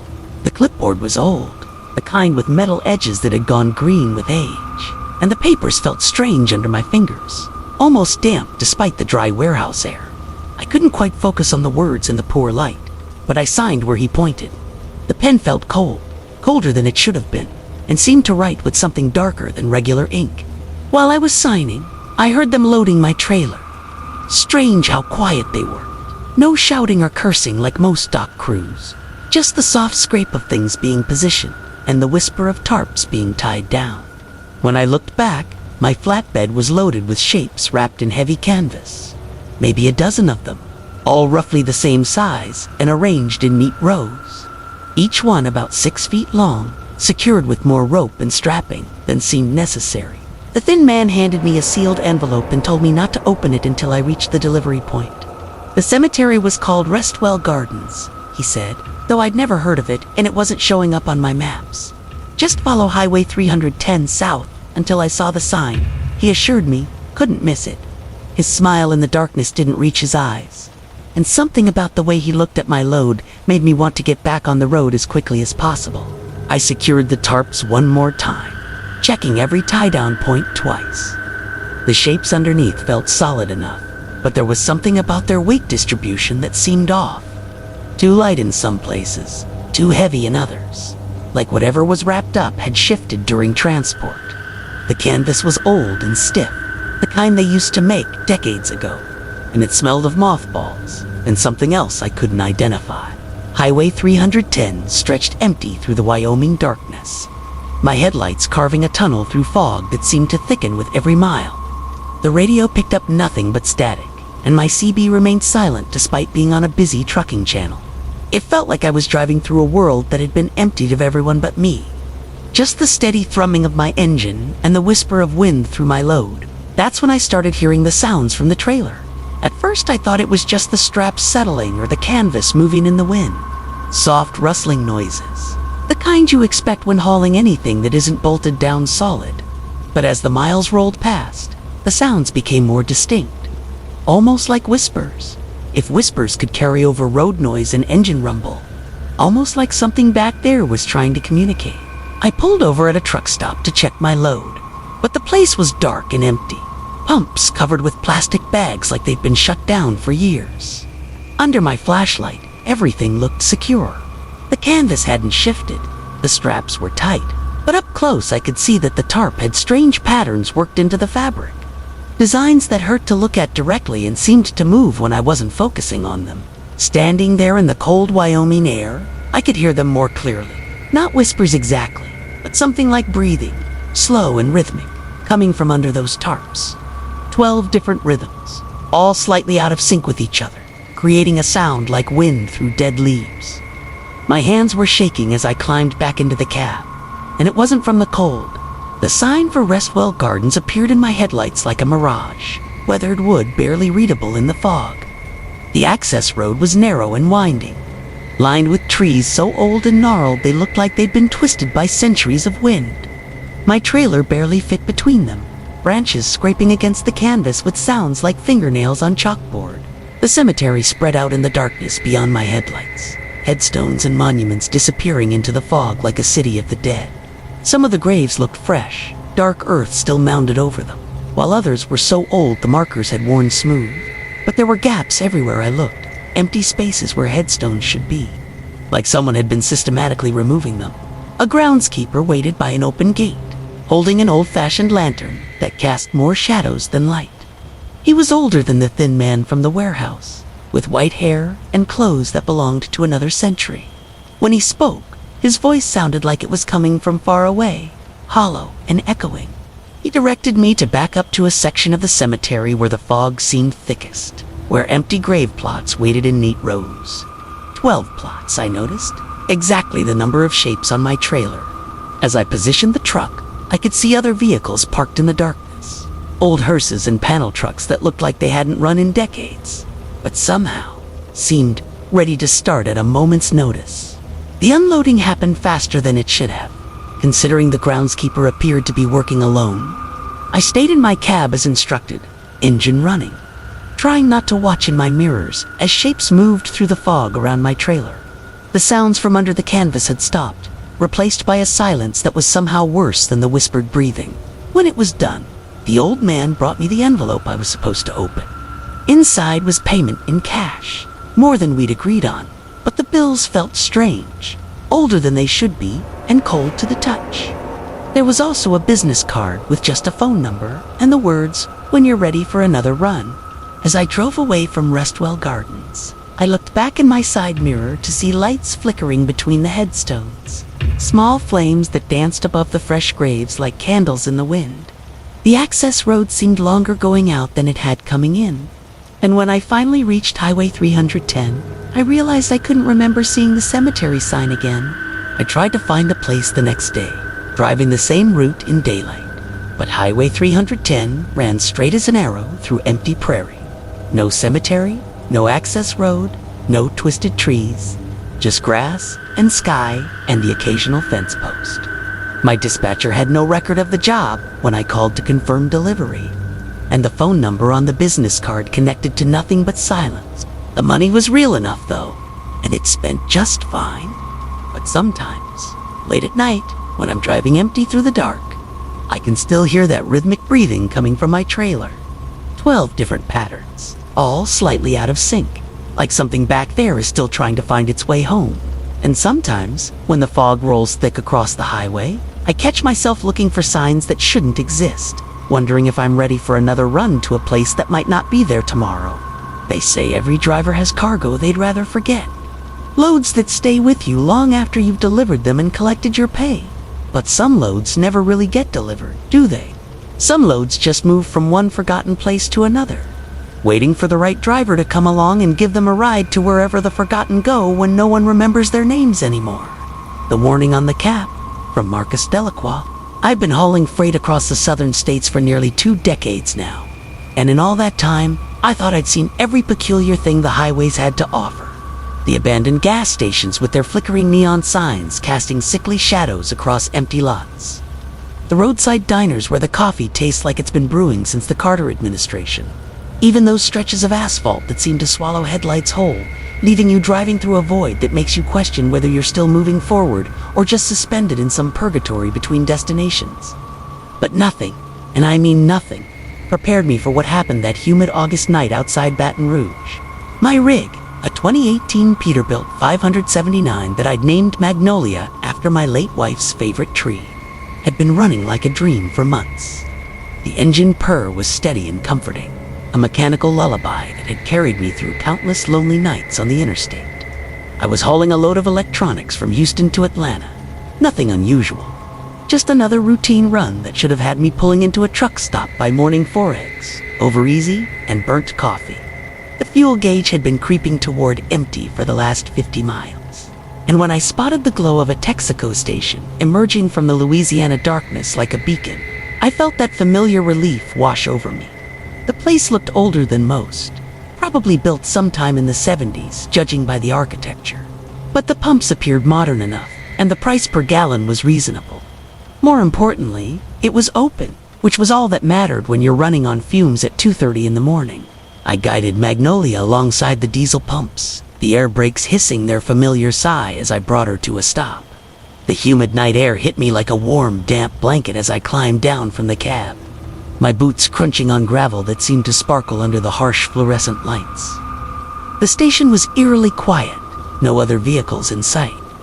Just the constant buzz of insects drawn to the artificial daylight and the distant sound of traffic on the interstate. The attendant inside was a thin, middle-aged man with prematurely gray hair and eyes that seemed to look through you rather than at you. He nodded when I held up my credit card through the window, and I heard the electronic chirp signaling that pump 3 was activated. Everything seemed perfectly normal as I unscrewed the fuel cap and began the process of filling my tank. The familiar smell of diesel mixing with the thick, sweet scent of magnolia blossoms that drifted from the surrounding trees. That's when I noticed the writing. At first I thought it was just wear and tear, maybe scratches from years of being twisted on and off. But as I held the fuel cap under the bright pump light, turning it slowly in my hands, the marks resolved into something far more deliberate. Someone had carefully scratched words into the metal surface, the letters small but deep enough to catch the light. The message was simple, but it sent an inexplicable chill down my spine despite the oppressive heat. Do not drive after dark. I stood there for several long moments, studying those words and trying to make sense of them. Who would carve such a warning into a fuel cap? And why? The rational part of my mind suggested that maybe the previous owner had experienced some kind of mechanical failure that only manifested during night driving.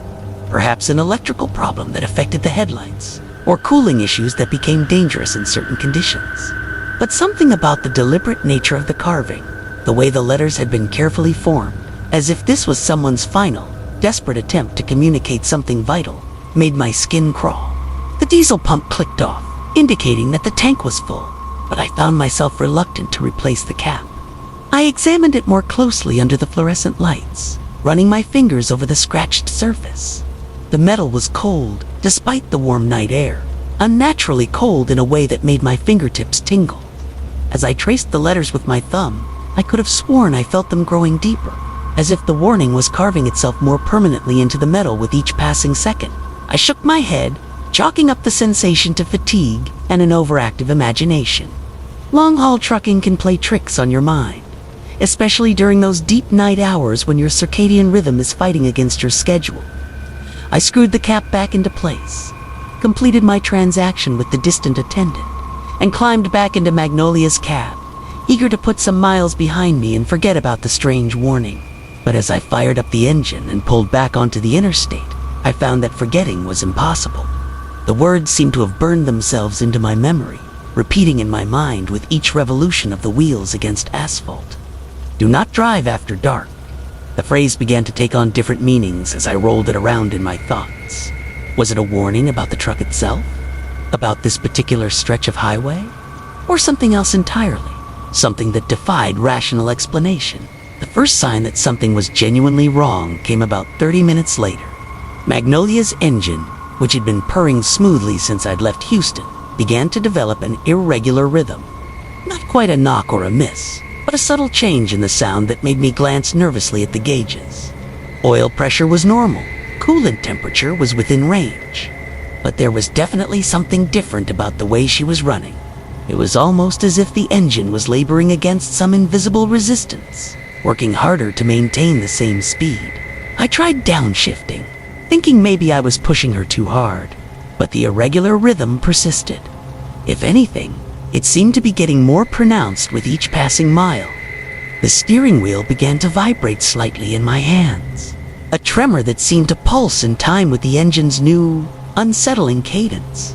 Through the windshield, my headlights appeared dimmer than usual, their reach seemingly shortened as if the darkness ahead was actively pushing back against the light.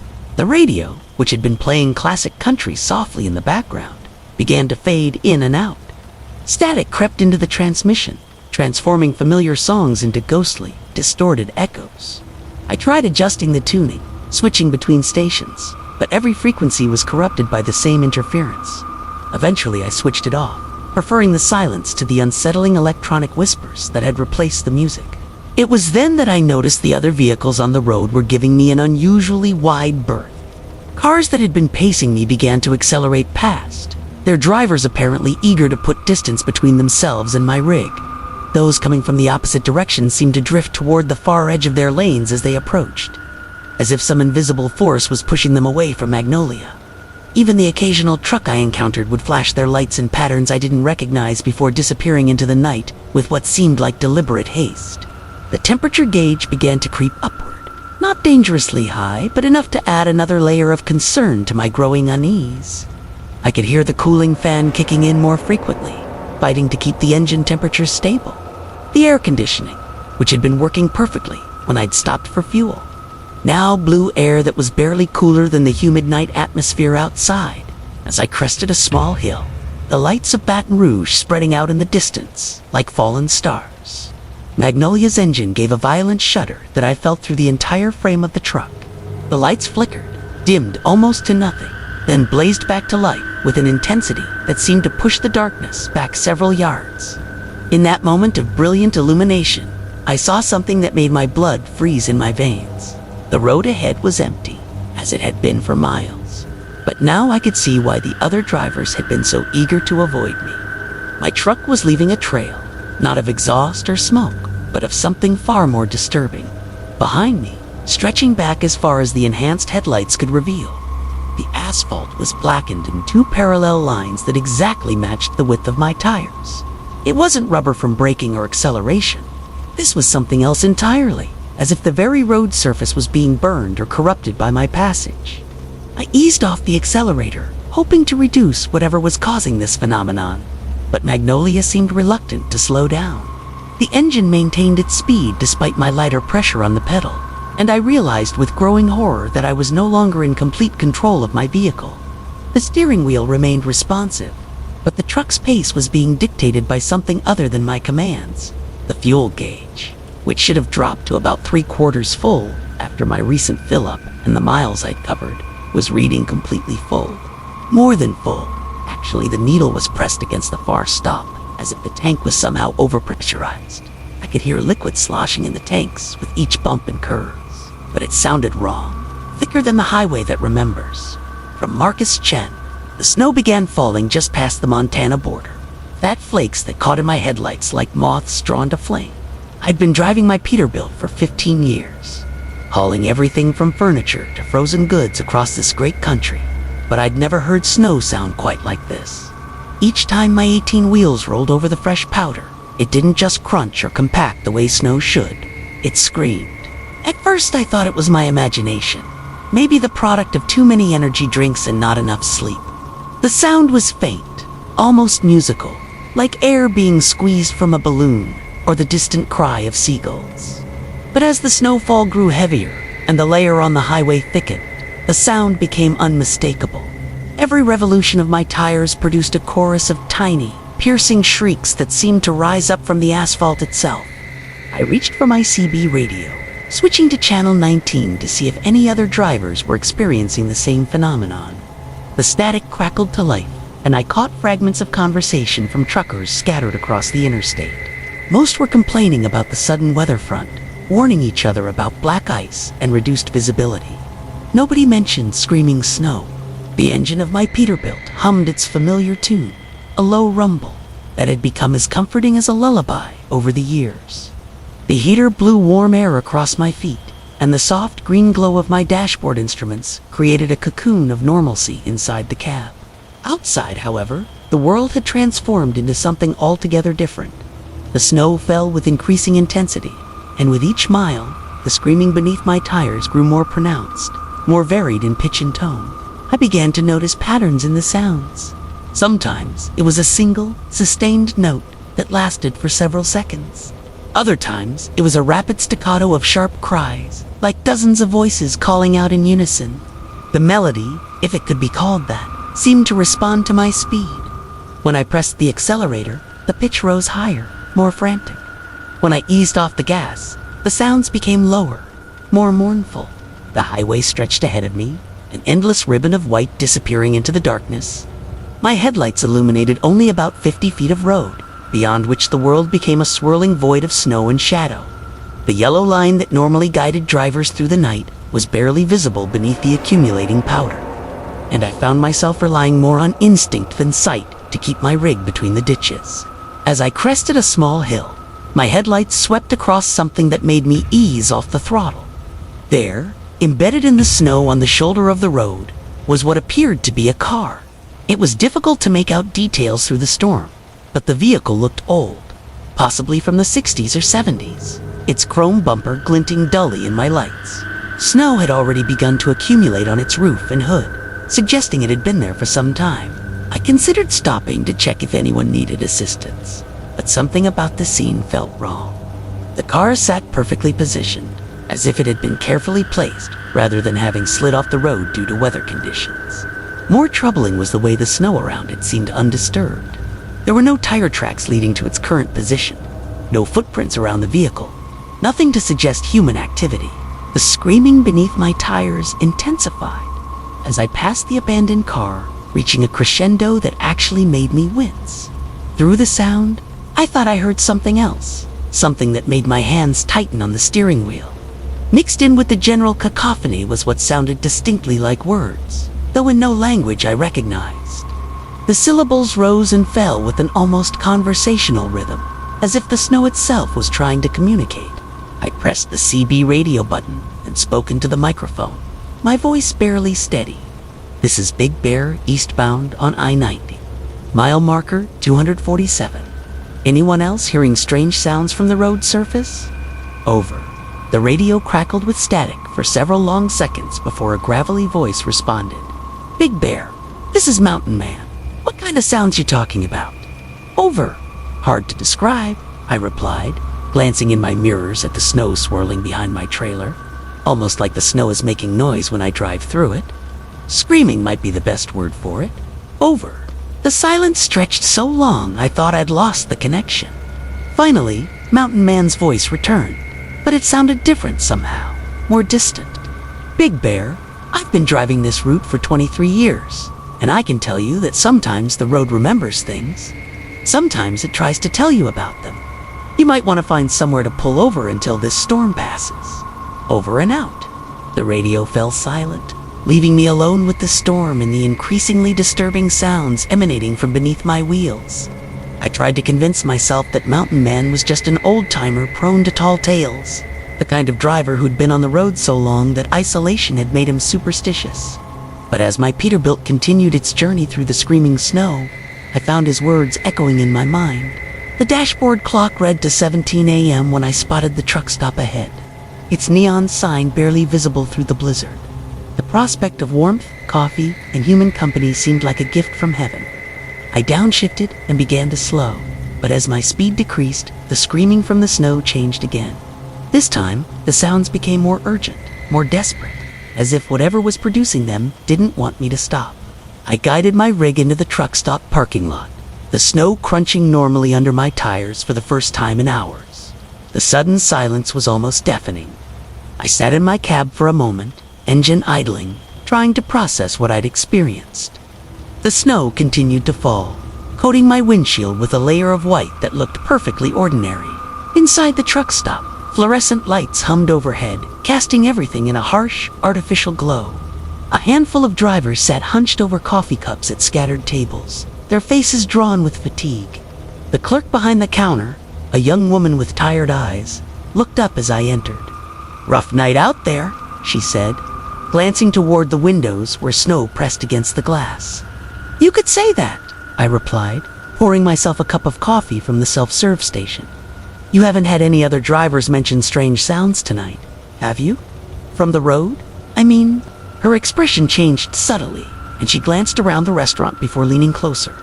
"You heard it too, didn't you? The screaming." My coffee cup froze halfway to my lips. "You know about it." She nodded slowly.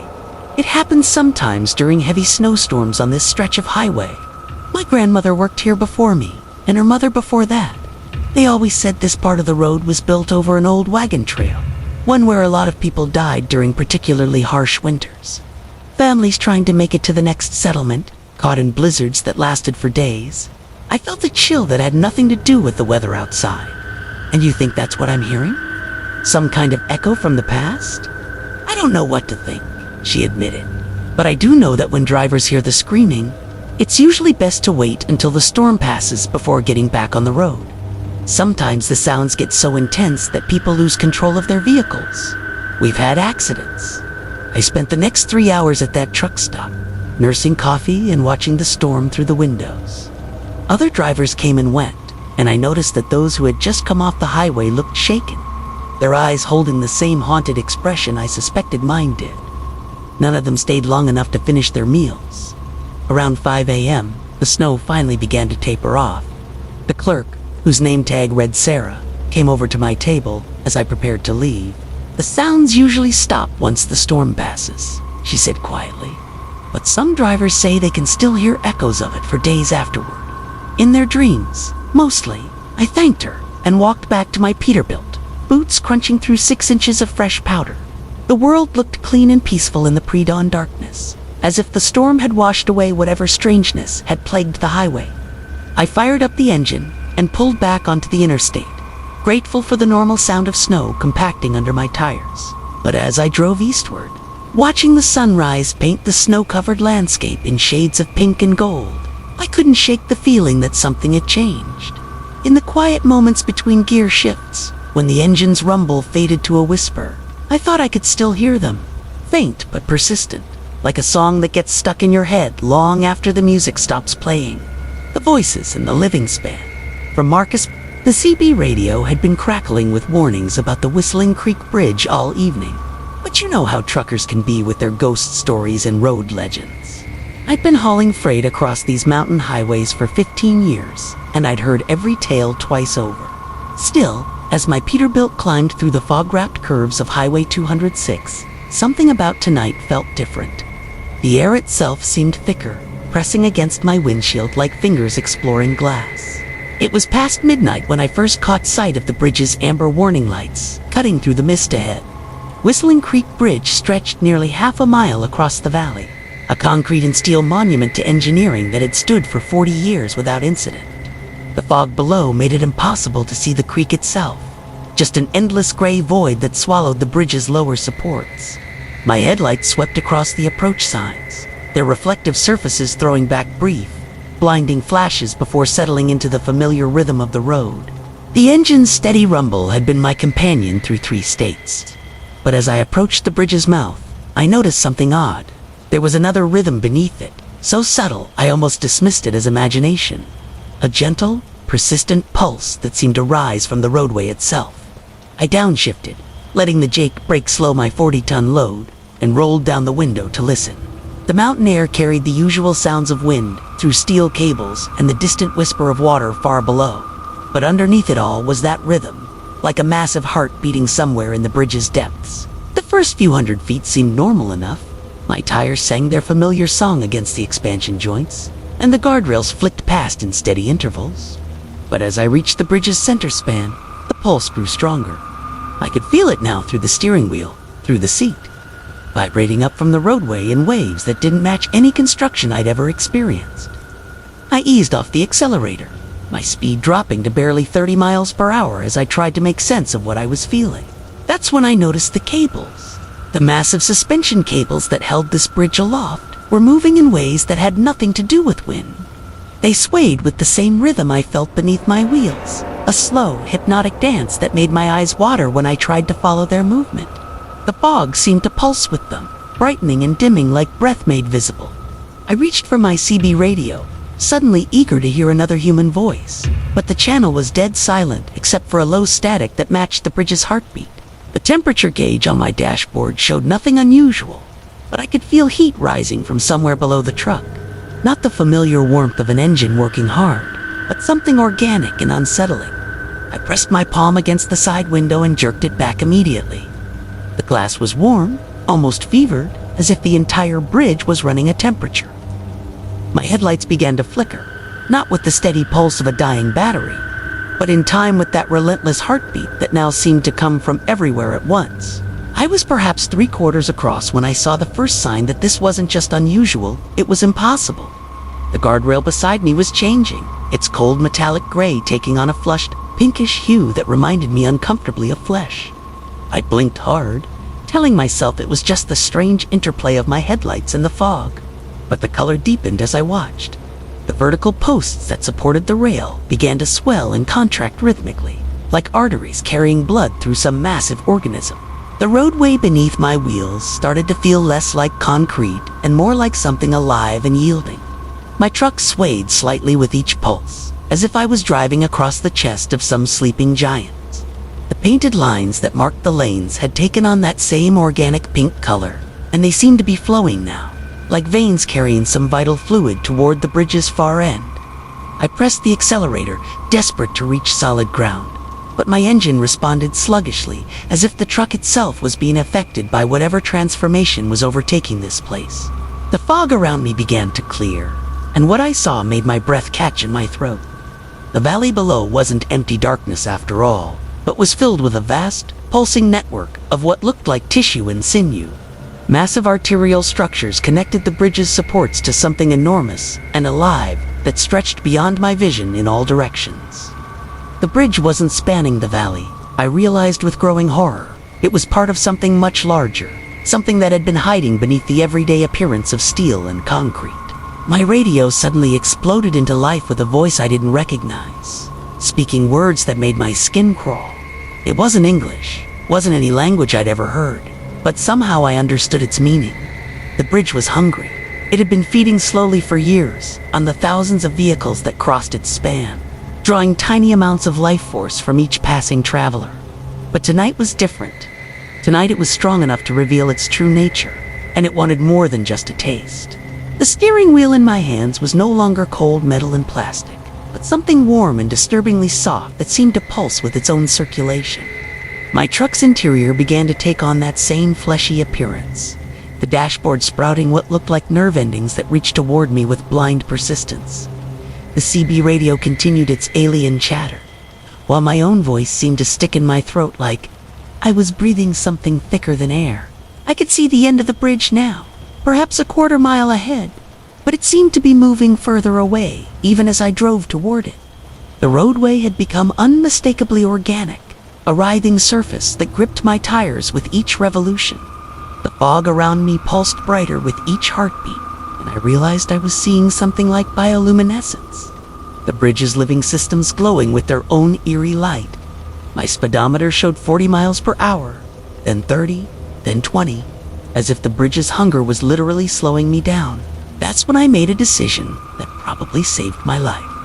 Instead of fighting whatever force was trying to keep me on the bridge, I floored the accelerator and aimed directly for the guardrail.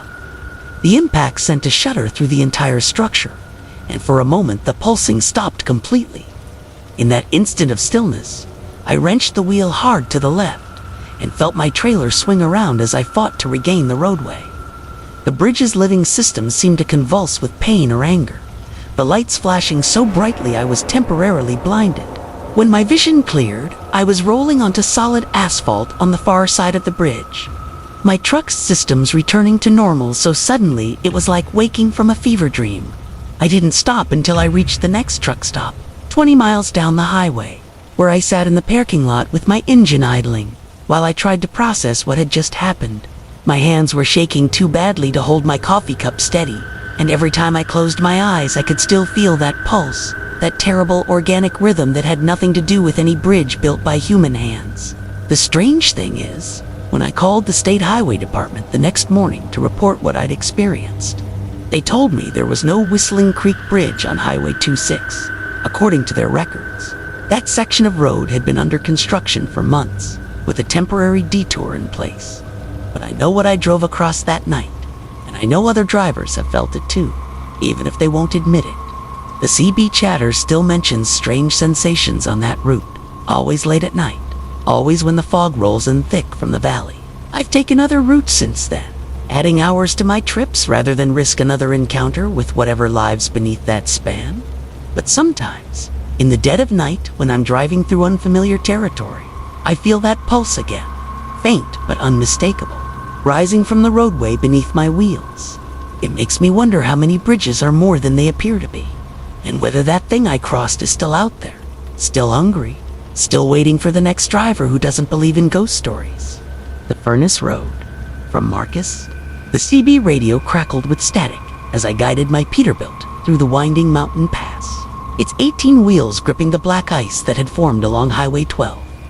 February in the Rockies meant treacherous driving, and I'd been hauling freight through these peaks for 15 years, long enough to respect what winter could do to a man who wasn't careful. The load behind me was nothing special, just industrial equipment bound for a mining operation up near Glacier Point. But the pay was good enough to risk the late-night run-through, whether that had most sensible drivers pulled over at truck stops, waiting for dawn and road crews. My headlights carved through the darkness, illuminating the snow that fell in thick, lazy flakes, each one catching the light like tiny stars before disappearing into the void. The heater hummed steadily, fighting against the cold that seemed to seep through every gap and seal in the cab, and I could feel the familiar vibration of the diesel engine working hard to pull its load up the steep grade. The radio had gone silent hours ago, nothing but empty channels and the occasional burst of static that sounded almost like whispered conversations in a language I couldn't understand.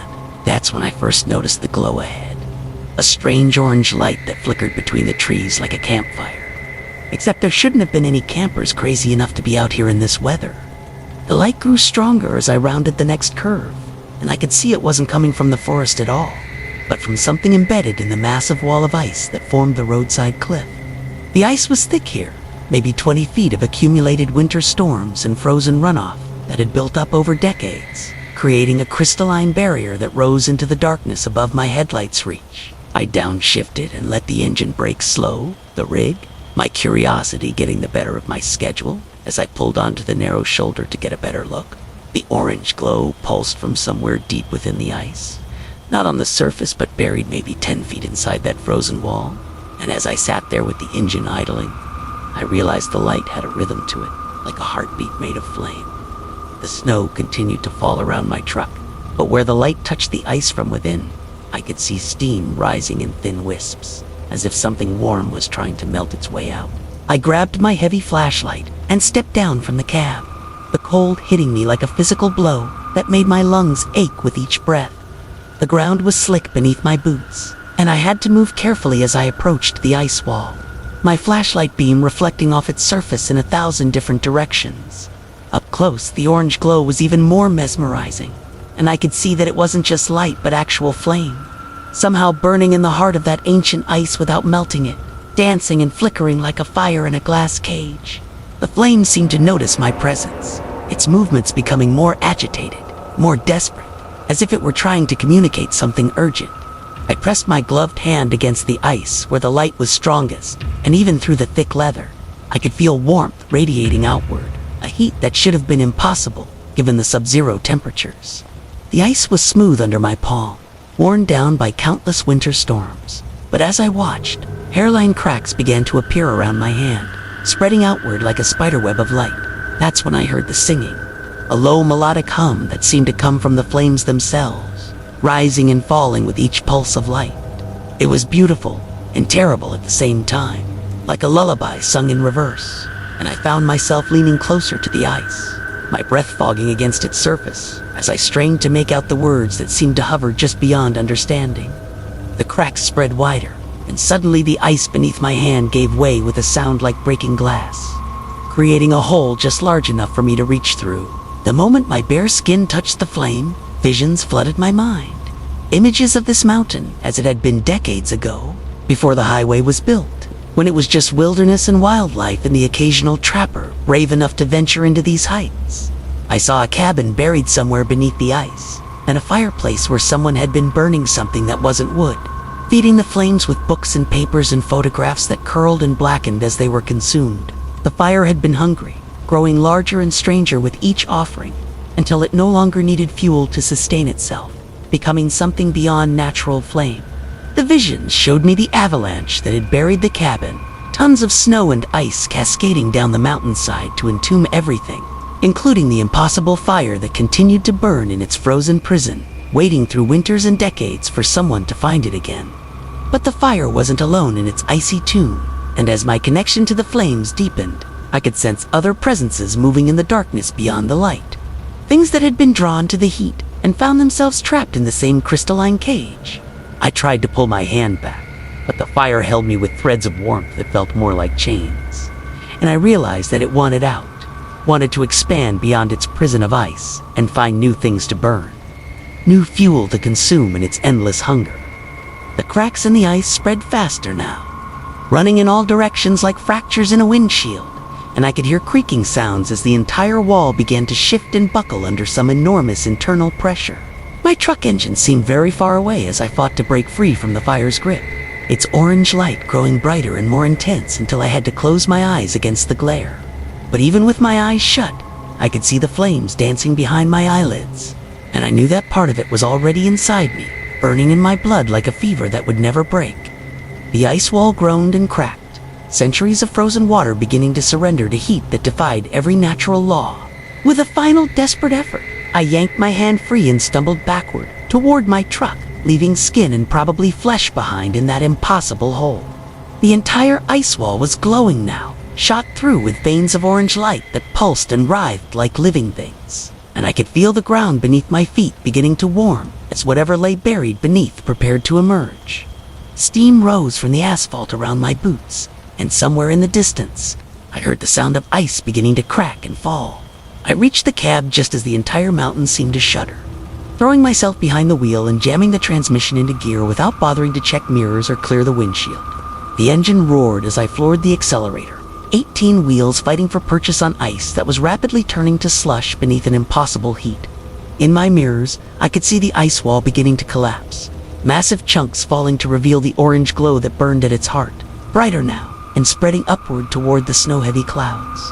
The truck gained speed as we descended from the pass, leaving that haunted stretch of highway behind.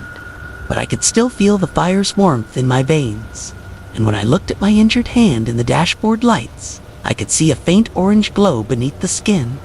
The CB radio crackled back to life, filled with panicked voices reporting strange lights in the mountains and temperatures rising too fast for any weather system. But I kept driving and didn't answer their calls. That was 3 weeks ago, and I haven't been back to those mountains. Though I hear they've closed Highway 12 indefinitely, due to what the news calls unprecedented ice melting and geological instability. Sometimes, late at night, when I'm hauling loads through other mountain passes, I catch glimpses of orange light reflected in my mirrors, and I know the fire found its way out of that frozen prison. It's spreading now, melting ice that should never melt, burning in places where fire should never survive, and every warm day that shouldn't exist in the depths of winter reminds me that some things are better left buried in the ice, no matter how beautiful their light might seem. The weight of what remains. From Marcus Holloway, the job posting had been simple enough, almost too simple looking back on it now. Transport crematorium remains from funeral homes to final destinations.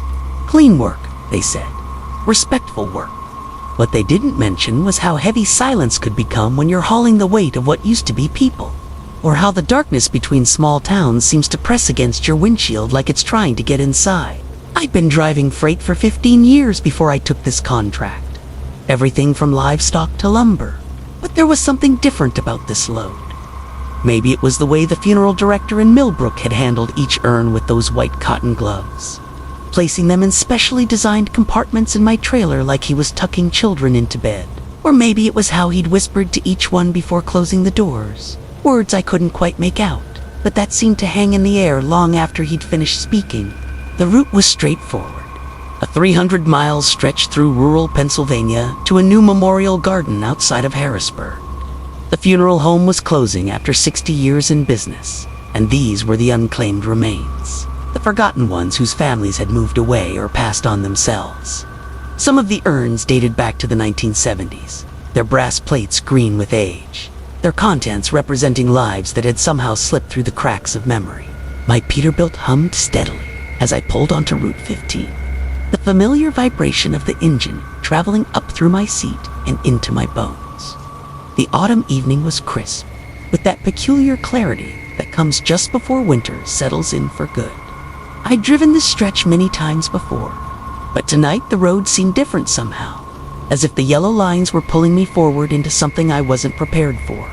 The radio crackled with the usual trucker chatter for the first hour, voices checking in from various points along the interstate, sharing weather reports and traffic updates. But as I moved deeper into the mountains, the voices began to fade, replaced by static that seemed to pulse with its own rhythm. I tried switching stations, but each new frequency brought only more static, punctuated occasionally by what sounded like whispers just below the threshold of understanding. It was around 9:30 when I first noticed the headlights in my mirrors. Twin points of light that appeared suddenly, as if they'd materialized out of the darkness rather than approaching from behind. The other vehicle maintained a steady distance, neither gaining nor falling back, just following along like a shadow made of light. I checked my speed, thinking maybe I was holding up traffic, but the speedometer showed I was doing exactly the limit. Most drivers would have passed by now, especially on these straight stretches where visibility was good. The static on the radio began to change, forming patterns that almost sounded like voices. I leaned forward, adjusting the volume, trying to make sense of what I was hearing. There, buried beneath the white noise, were whispers that seemed to be calling names. Sarah, William, Margaret. The voices were soft, patient, like they had all the time in the world to be heard. I glanced back at the manifest clipped to my visor, running through the list of names on the urns I was carrying. Sarah Whitman, died 1987. William Cross, died 1991. Margaret Foster, died 1994. The coincidence made my hands tighten on the steering wheel, but I told myself it was just my mind playing tricks, finding patterns where none existed. The human brain was wired to make connections, even false ones. The headlights behind me suddenly grew brighter, flooding my cab with harsh white light that made the interior feel exposed and vulnerable. I adjusted my mirrors, trying to reduce the glare, but the lights seemed to come from everywhere at once, as if the very air around my truck was beginning to glow. The temperature gauge on my dashboard showed normal, but I could feel heat radiating from somewhere behind me, a warmth that had nothing to do with the engine or the heater. That's when I heard the first tap. It was soft, almost gentle, like someone knocking politely on a door. The sound came from directly behind my seat, from the direction of the trailer where the urns were secured. I told myself it was just the cargo shifting, metal containers settling against their restraints as the truck swayed with the curves of the road. But the tapping came again, more insistent this time, and it seemed to follow a pattern. 3 short taps, then a pause, then 3 more. The whispers on the radio grew clearer, and I realized they weren't just saying names anymore. They were having conversations, soft exchanges that seemed to be coming from multiple voices. Someone asking about the weather, another voice mentioning a long journey, a third wondering how much farther they had to go. The voices were conversational, almost cheerful, like passengers on a bus sharing pleasantries with strangers. I reached for the radio to change the station, but as my fingers touched the dial, the voices stopped abruptly. In the sudden silence, I could hear something else. Footsteps, slow, deliberate footsteps, moving around inside my trailer. The sound of someone walking carefully among the urns. inspecting them perhaps, or rearranging them into some new configuration. The headlights behind me began to pulse, a steady rhythm that matched the tapping from the trailer. Flash, flash, flash, tap, tap, tap. The two sounds created a synchronized pattern that seemed to be building towards something, like a countdown or a signal. My mouth went dry as I realized that whatever was behind me wasn't just following anymore. It was communicating. I pressed harder on the accelerator, watching the speedometer climb past the limit.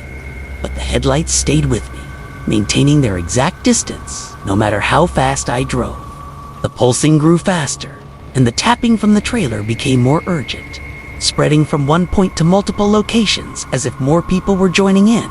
The sounds began to overlap, creating a complex rhythm that seemed almost musical, like a percussion section warming up before a performance.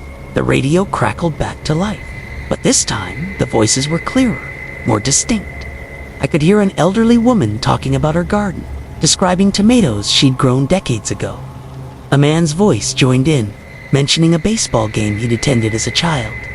More voices added to the conversation, each one sharing memories that felt vivid and real, as if the speakers were sitting right there in my cab with me. That's when I understood what was happening. The containers in my trailer weren't just cargo anymore. They were passengers who had been waiting patiently for someone to listen, for someone to acknowledge their stories and their memories. The unclaimed remains weren't unclaimed at all. They were just waiting for the right moment to remind the world that they had existed, that they had loved and laughed and dreamed just like everyone else. The realization should have been comforting, but something in the temperature of the air around me suggested that tonight was different. Tonight, being remembered wasn't enough. They wanted something more.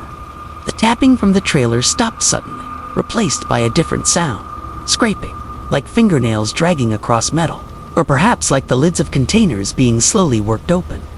The voices on the radio grew excited, their conversations overlapping now as they talked about being free, about being able to stretch and move after so many years of confinement.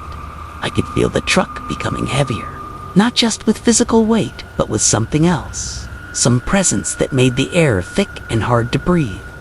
The steering wheel became harder to turn, as if invisible hands were fighting me for control. My headlights began to flicker, and in the moments of darkness between the flashes, I caught glimpses of figures standing alongside the road, translucent shapes that watched my truck pass with expressions of intense longing. The memorial garden was still 40 miles away, but I wasn't sure I was going to make it that far. The truck was barely responding to my commands now, and the temperature inside the cab had dropped so dramatically that I could see my breath. The radio voices had become a chorus, all speaking at once about final destinations and eternal rest. But their tone suggested these concepts meant something different to them than they did to me. I took the next exit, pulling into an all-night truck stop blazing with fluorescent lights that seemed to push back against whatever was trying to take control of my rig. As soon as I parked, the headlights behind me disappeared, and the voices on the radio faded back to static. The scraping sounds from the trailer stopped, replaced once again by the familiar quiet of a sleeping freight load. I called the memorial garden and told them I'd be making the delivery first thing in the morning instead of tonight. The woman who answered sounded understanding, even relieved, as if she'd been expecting the call. She mentioned that other drivers had sometimes found the evening runs challenging, and that morning deliveries seemed to go much more smoothly for everyone involved. I spent the rest of the night in my sleeper cab, listening to the normal sounds of the truck stop around me. Other diesels idling, drivers coming and going, the distant hum of the interstate. When morning came, flames in the fog, from Marcus Holloway. The fog rolled in like a living thing that October night, thick and pale as old bones, swallowing the highway mile by mile until my Peterbilt's headlights barely cut through 10 feet of the murk ahead. I'd been driving this route between Sacramento and Portland for the better part of 15 years, hauling everything from lumber to electronics. But I'd never seen fog this dense settle so quickly over the Cascade foothills. One moment the road stretched clear and black under a canopy of stars. The next I was creeping along at 30 miles per hour, my CB crackling with static, and the worried voices of other drivers caught in the same ghostly embrace. The engine hummed its familiar diesel lullaby as I downshifted around a curve, my fingers gripping the steering wheel tighter than usual. The fog seemed to press against the windshield like curious hands, and every few seconds I caught glimpses of pine trees emerging from the white wall, like dark sentinels before disappearing again. My trailer, loaded with restaurant equipment bound for a hotel chain in Eugene, felt heavier somehow in this soup, as if the fog itself had weight and substance. That's when I first saw the flames dancing in my peripheral vision, little orange tongues of light flickering through the mist off to my right. At first I thought it might be a house fire, maybe some rural cabin tucked back in the woods. But as I slowed the rig to get a better look, the flames seemed to move with purpose, weaving between the trees like they were alive. They cast an amber glow through the fog that pulsed and shifted, creating shadows that writhed and beckoned from the forest edge. I keyed my CB microphone, the familiar plastic warm against my palm. Breaker 19. This is Big Dog eastbound on Interstate 5, near milepost 247. Anyone else seeing lights in the fog out here? Static answered me. That electronic snow that meant I was either alone on this stretch of highway or the weather was playing havoc with the radio signals. I tried again, switching channels, but got nothing but the soft hiss of empty air. The flames grew brighter as I continued down the highway, and I began to notice they weren't random. They formed patterns, almost like a procession, weaving through the trees in single file, each light about the size of a campfire, but moving with the grace of dancers. The fog seemed to part around them, creating corridors of visibility that revealed glimpses of the dark forest beyond. My speedometer read 25 now, and I realized I was unconsciously slowing down to watch this strange ballet of fire and mist. A chill ran down my spine despite the warmth of the cab, and I cranked up the heater, listening to the fan whir to life. The familiar smell of diesel exhaust and worn vinyl seats usually comforted me on long hauls. But tonight, even those reliable scents seemed muted by the oppressive fog. I glanced at my GPS, noting that I was still 40 miles from the next truck stop, 40 miles from other people and bright lights and the reassuring bustle of civilization. The flames began to multiply, spreading deeper into the forest on both sides of the highway now. They moved in synchronized waves, flowing like a river of fire through the trees, always just visible through the fog, but never close enough to illuminate clearly. I found myself mesmerized by their hypnotic dance, my foot easing off the accelerator until the big rig was barely crawling along the asphalt. The yellow lines on the road surface seemed to glow faintly in my headlights, the only solid reference points in a world that had become dreamlike and Then I heard the singing, faint as a whisper, but unmistakable, drifting through the fog like smoke. It sounded like children's voices, high and sweet, carrying a melody I almost recognized but couldn't quite place. The song seemed to come from everywhere and nowhere, weaving itself into the rumble of my engine and the soft hiss of air brakes. I rolled down my window, letting the cool night air flow into the cab, and the singing grew stronger, more distinct, though the words remained incomprehensible, spoken in a language that felt ancient and forgotten. The flames responded to the music, their movements becoming more elaborate, more purposeful. They began to converge on the highway, emerging from the forest edge to dance along the shoulders of the road. Up close, I could see they weren't ordinary fires at all. They cast light but seemed to generate no smoke, and they moved with an intelligence that made my hands shake on the steering wheel. Each flame was roughly human-sized, and as they drew nearer to my truck, I began to make out shapes within the orange glow, silhouettes that suggested arms and legs and the curve of faces turned toward my cab. I pressed harder on the accelerator, but the fog thickened around me like cotton, making it impossible to see more than a few feet ahead. The flames kept pace with my truck effortlessly, gliding alongside the trailer and dancing in my mirrors. The singing grew louder, more insistent, and I realized with growing horror that the voices were coming from the flames themselves, from whatever moved within that cold fire. They were calling to me, beckoning me to join their procession through the endless fog. My CB crackled suddenly, making me jump, and a voice emerged from the static, old and weathered like leather left too long in the sun. "You see them too, don't you, driver?" The voice was unfamiliar, tinged with an accent I couldn't place. The firewalkers in the mist. They'd been waiting so long for someone who could see them properly. I grabbed the microphone with a trembling hand. "Who is this? What are those things out there?" But silence answered me, that dead electronic quiet that meant the channel had gone empty again. I switched frequencies desperately, calling for help, for anyone who might be listening. But the radio gave me nothing but static and the growing certainty that I was utterly alone on this fog-shrouded stretch of highway. The flames began to close in around my truck, forming a moving corridor of fire that hemmed me in on all sides. They pressed closer to the road surface, and I could feel heat radiating through the cab despite the impossibility of it. The singing reached a crescendo, dozens of voices joining in harmony that made my teeth ache and my vision blur. In my side mirrors, I watched the flames flow behind my trailer like a burning wake, and ahead of me, they danced across the road surface itself, their light reflecting off the wet asphalt in patterns that hurt to look at directly. That's when I saw the gap in the fog ahead, a break in the white wall that revealed clear highway stretching into the distance. I floored the accelerator, feeling the big diesel engine roar to life, and aimed for that pocket of visibility like it was salvation itself. The flames seemed to sense my intention, their dance becoming frantic, desperate, as if they were trying to weave a net of fire to trap me in their foggy realm. The singing rose to an almost unbearable pitch, voices pleading and commanding in equal measure. My truck burst through the fog wall like breaking the surface of deep water, and suddenly I was back in the normal world of clear night air and visible stars. In my mirrors, I watched the fog bank recede behind me, a solid wall of white that stretched across the highway like a curtain. No flames danced within it now. No voices sang their ancient songs. But I could have sworn I saw shapes moving in the mist. Watching me escape with expressions I was grateful I couldn't make out clearly. I drove straight through to Portland that night, never stopping, never slowing down, the memory of those dancing flames burning bright in my mind. When I told other drivers about what I'd seen, they nodded knowingly and shared their own stories of strange lights in the fog, of voices calling from the mist, of processions that moved through the forests of the Pacific Northwest on nights when the world grew thin and uncertain.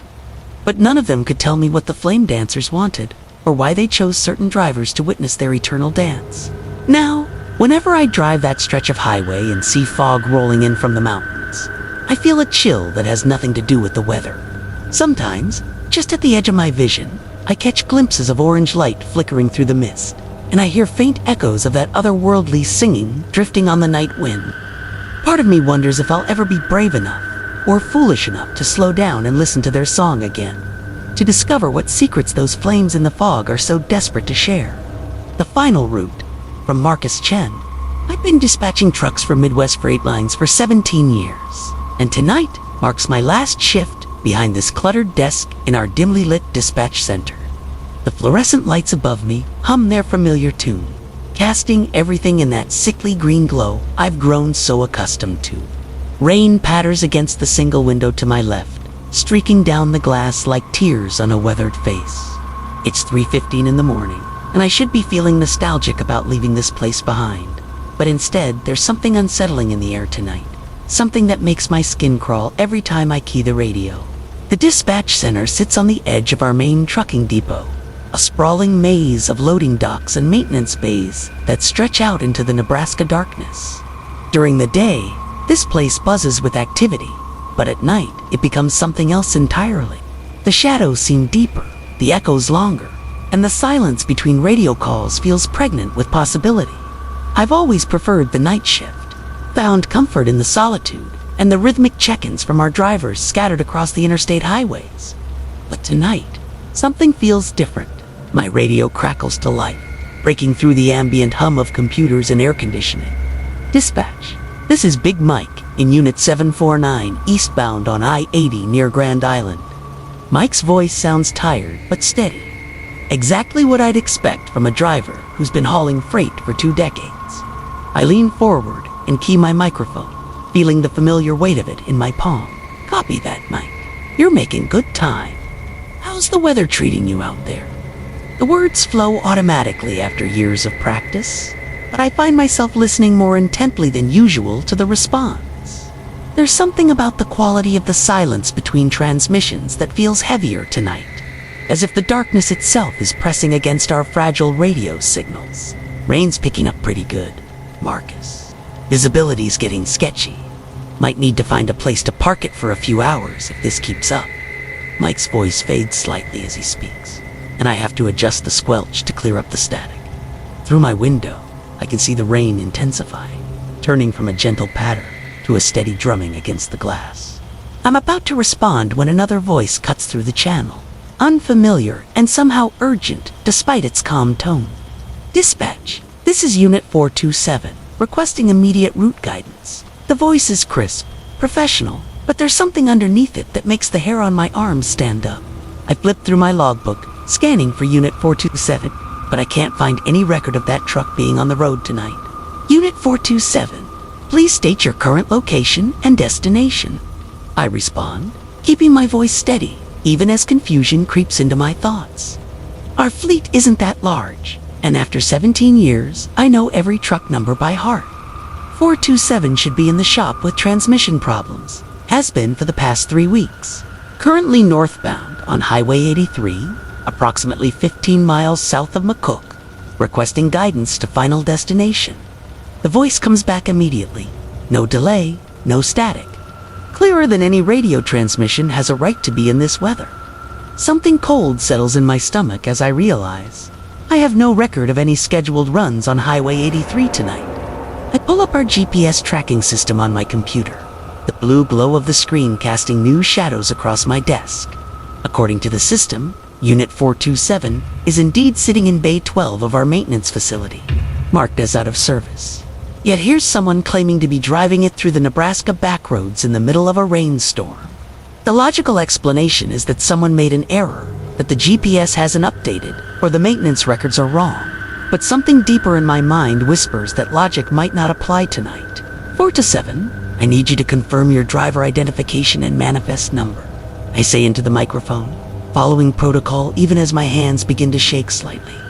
The rain outside has intensified further, turning the window into a streaming wall of water that reflects the green light of my monitors in twisted patterns. Marcus Chen, dispatch. This is my final run. Route guidance requested for final destination. The voice responds with my name, my full name, spoken with a familiarity that sends ice through my veins. I've never heard this voice before. I'm certain of it, yet somehow it knows exactly who I am. The radio falls silent, except for the gentle hiss of static, and I realize I'm holding my breath. My hands tremble as I reach for the facility intercom, deciding to check the maintenance bay directly rather than trust the computer system. But before I can press the button, Big Mike's voice cuts through the silence, and there's something different in his tone now, something strained and uncertain. Dispatch, I've got a situation out here. There's a truck running parallel to me on the service road, keeping pace with my rig for the past 10 miles. No lights. Can barely make it out in this rain, but it's definitely there. Thing is, Marcus, that service road's been closed for construction for months. Saw the barriers myself when I came through here last week. The cold in my stomach spreads outward, creeping along my spine and into my fingertips. I look at my computer screen again, confirming that Unit 427 still shows as out of service in Bay 12, even as whoever's driving it requests route guidance somewhere out in the darkness. The rain hammers against my window with renewed intensity, and the fluorescent lights above flicker just once, casting the dispatch center into momentary shadow before humming back to life. Mike, maintain your course and speed. Do not attempt to make contact with the other vehicle. My voice sounds steadier than I feel as I give the instruction, but inside my mind is racing through possibilities, none of them good. I stand up from my desk chair, the wheels creaking in protest after hours of supporting my weight, and walk to the window that overlooks the maintenance bays. Through the rain-streaked glass and the pools of yellow light cast by the sodium vapor lamps, I can see the dark bulk of our truck fleet. Most of the bays are empty at this hour, their doors pulled down and locked tight, but Bay 12 sits open to the night. Even through the distortion of the rain, I can clearly see that it's empty. That Unit 427 is definitely not parked where the computer says it should be. The radio crackles again, and this time it's the unknown voice, still impossibly clear despite the worsening weather. Dispatch, I've reached the junction. The signs are unclear. Which direction leads to the final destination? Something about the way the voice emphasizes those last two words makes my mouth go dry. I've never heard a truck driver refer to their destination that way. Never heard anyone speak with such strange formality over the radio. Before I can respond, Mike's voice breaks through again, and now there's real fear threading through his words. Marcus, that truck on the service road, it just turned onto the main highway. No warning, no signals, just merged right into traffic, like the barriers weren't even there. And Marcus, I got a good look at it when lightning lit up the sky. It's one of ours. Same paint scheme, same logo. But the number on the cab says 427. The pieces fall into place with horrible clarity, and I feel my legs grow weak. Someone, something, is driving our missing truck through the Nebraska night, asking for directions to a final destination that exists nowhere in our shipping manifests. My 17 years of experience, all my knowledge of routes and schedules and radio procedure, suddenly feels utterly inadequate for whatever situation is unfolding in the darkness beyond my window. I key the microphone with hands that shake so badly I nearly drop it. All units, this is dispatch. Report your current positions immediately. One by one, my drivers check in. Their familiar voices, a small comfort in the growing strangeness of the night. All except for Unit 427, which remains silent on the airwaves, while simultaneously requesting guidance from an unknown driver. The lights above flicker again, longer this time, and in the momentary darkness, I see something that shouldn't be possible. Reflected in my rain-streaked window, barely visible but definitely there, is the outline of a man standing behind my chair. I spin around, heart hammering against my ribs, but the dispatch center is empty, except for me. The reflection is gone when I look back at the window, leaving only my own pale face staring back at me through the streaming glass. Marcus Chen, dispatch. The voice from Unit 427 comes through the radio one final time, and now I can hear something underneath the professional tone, something that sounds almost like sadness. Thank you for your service. Route guidance no longer required. Final destination reached. The radio falls silent, and when I check the GPS tracking system, Unit 427 shows its last known position as the dispatch center itself, right here where I'm sitting, according to The Freeway of Faces from Marcus Chen. I've been hauling freight across the Pacific Northwest for nearly 20 years now, and I thought I'd seen everything these dark highways could throw at me. Dense fog that swallows your headlights whole, ice storms that turn asphalt into glass, deer that leap from nowhere like suicidal ghosts. But nothing, absolutely nothing, prepared me for what I encountered on Interstate 84 that October night, when the rain fell like tears from a morning sky. My Peterbilt 379 had been eating miles since Portland, her Detroit diesel humming that familiar lullaby that usually keeps me company through the loneliest stretches. The cargo behind me was routine, electronics bound for Boise, but the weather had turned vicious somewhere past the Dalles. Rain hammered my windshield with such intensity that my wipers could barely keep up, creating a rhythm like a panicked heartbeat. The CB radio crackled with static, and the occasional trucker reporting whiteout conditions ahead, but I pressed on. I had a delivery schedule to keep, and I'd driven through worse. The digital clock on my dashboard glowed to 47 a.m. when I first noticed something wasn't quite right. I'd been following the same set of taillights for about 30 miles, red dots bleeding through the rain like distant stars. Nothing unusual there. Truckers often convoy through bad weather for safety. But these lights seemed wrong somehow. Too perfect, too steady. They never wavered, never adjusted speed, just maintained that exact distance ahead of me no matter how I varied my pace. I tried to raise the driver on Channel 19, the trucker's frequency. Breaker 19. This is the Blue Pete, about a quarter mile behind you. How's the road looking up ahead? Static answered me. I tried again, adjusting my squelch, checking my connections. Nothing but white noise and the occasional distant voice discussing weather reports from hundreds of miles away. The rain began to ease as I climbed into the Blue Mountains, but instead of relief, I felt a growing uneasiness settle in my chest like cold coffee. The taillights ahead remained constant, unwavering. And now in the clearer air, I could make out more details of the vehicle. It appeared to be another Peterbilt, painted dark, maybe black or deep blue, with a standard dry van trailer. From this distance, it looked perfectly normal, yet something about its presence felt deeply wrong. That's when I noticed the faces. At first, I thought it was my tired eyes playing tricks on me, or maybe reflections from my own cab, lights bouncing off the wet pavement. But as I focused harder, squinting through the rain-streaked windshield, I could see them clearly. Faces, human faces, dozens of them, maybe hundreds, covering the back doors of the trailer ahead of me, like some grotesque mural. They weren't painted or decaled on. They appeared to be pressed against the metal from the inside, creating subtle impressions in the trailer's surface.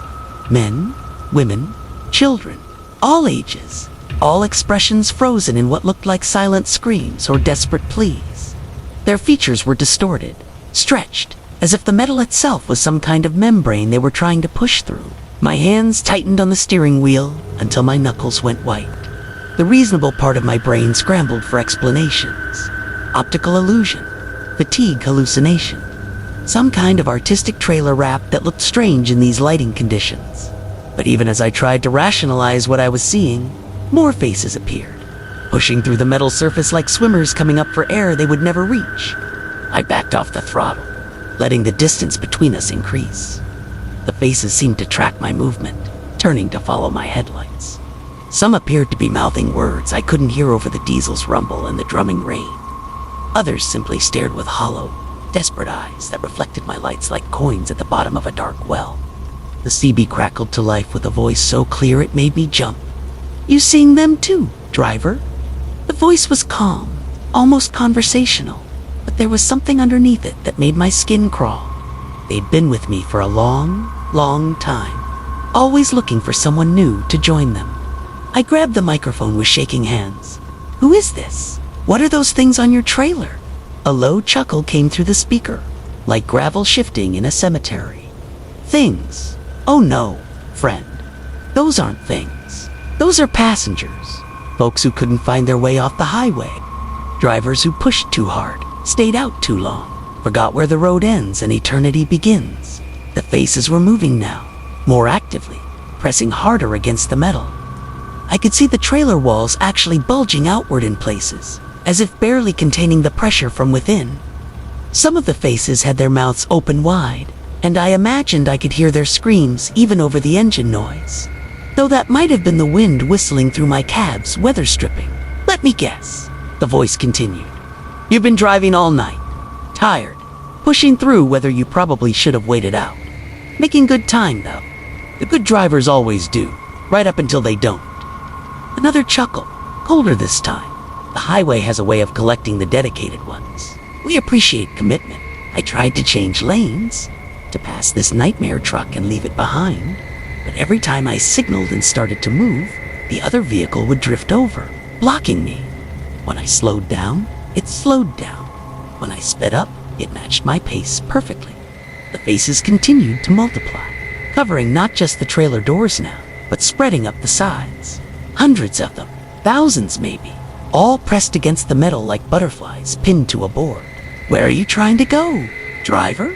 the voice asked, and now it seemed to be coming from inside my own cab rather than through the radio. "You can't outrun the highway.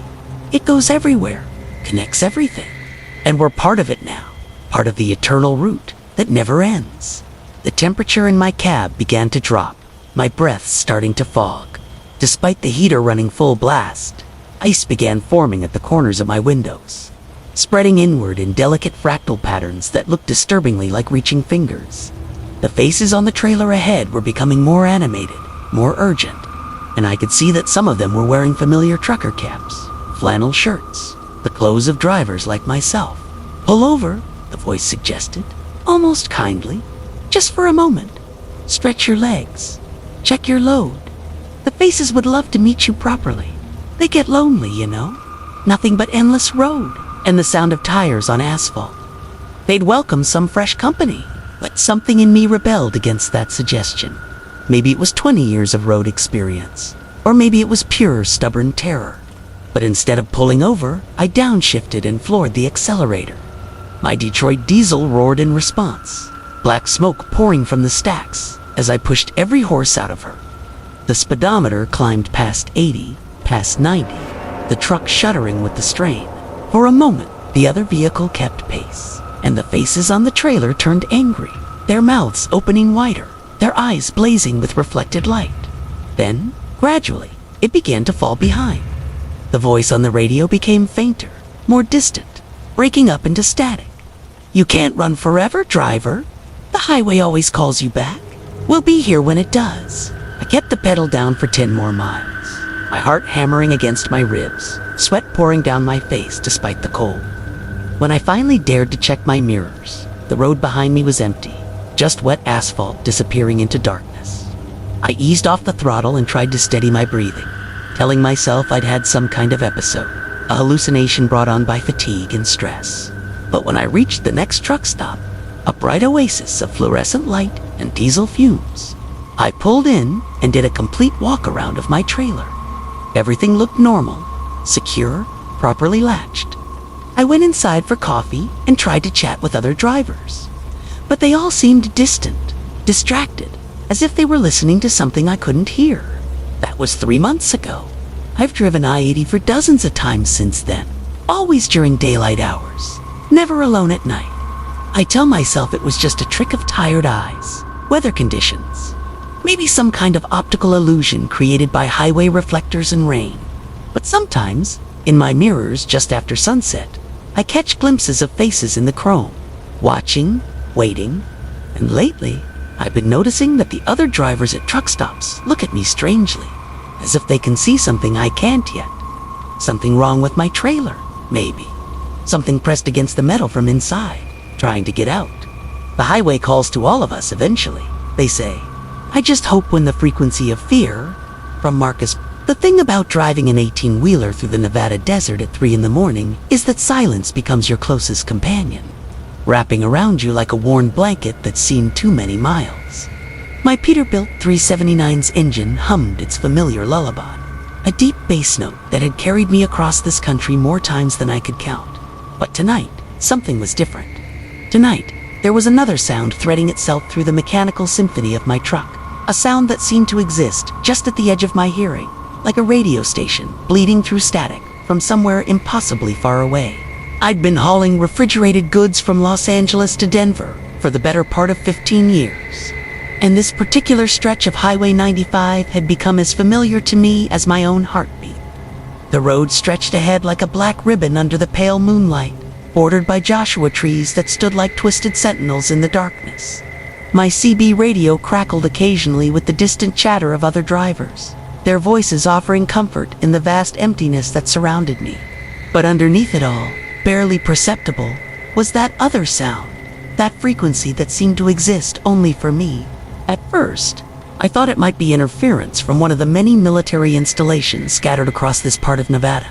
The desert out here was full of secrets, places where the government conducted tests they didn't want the world to know about.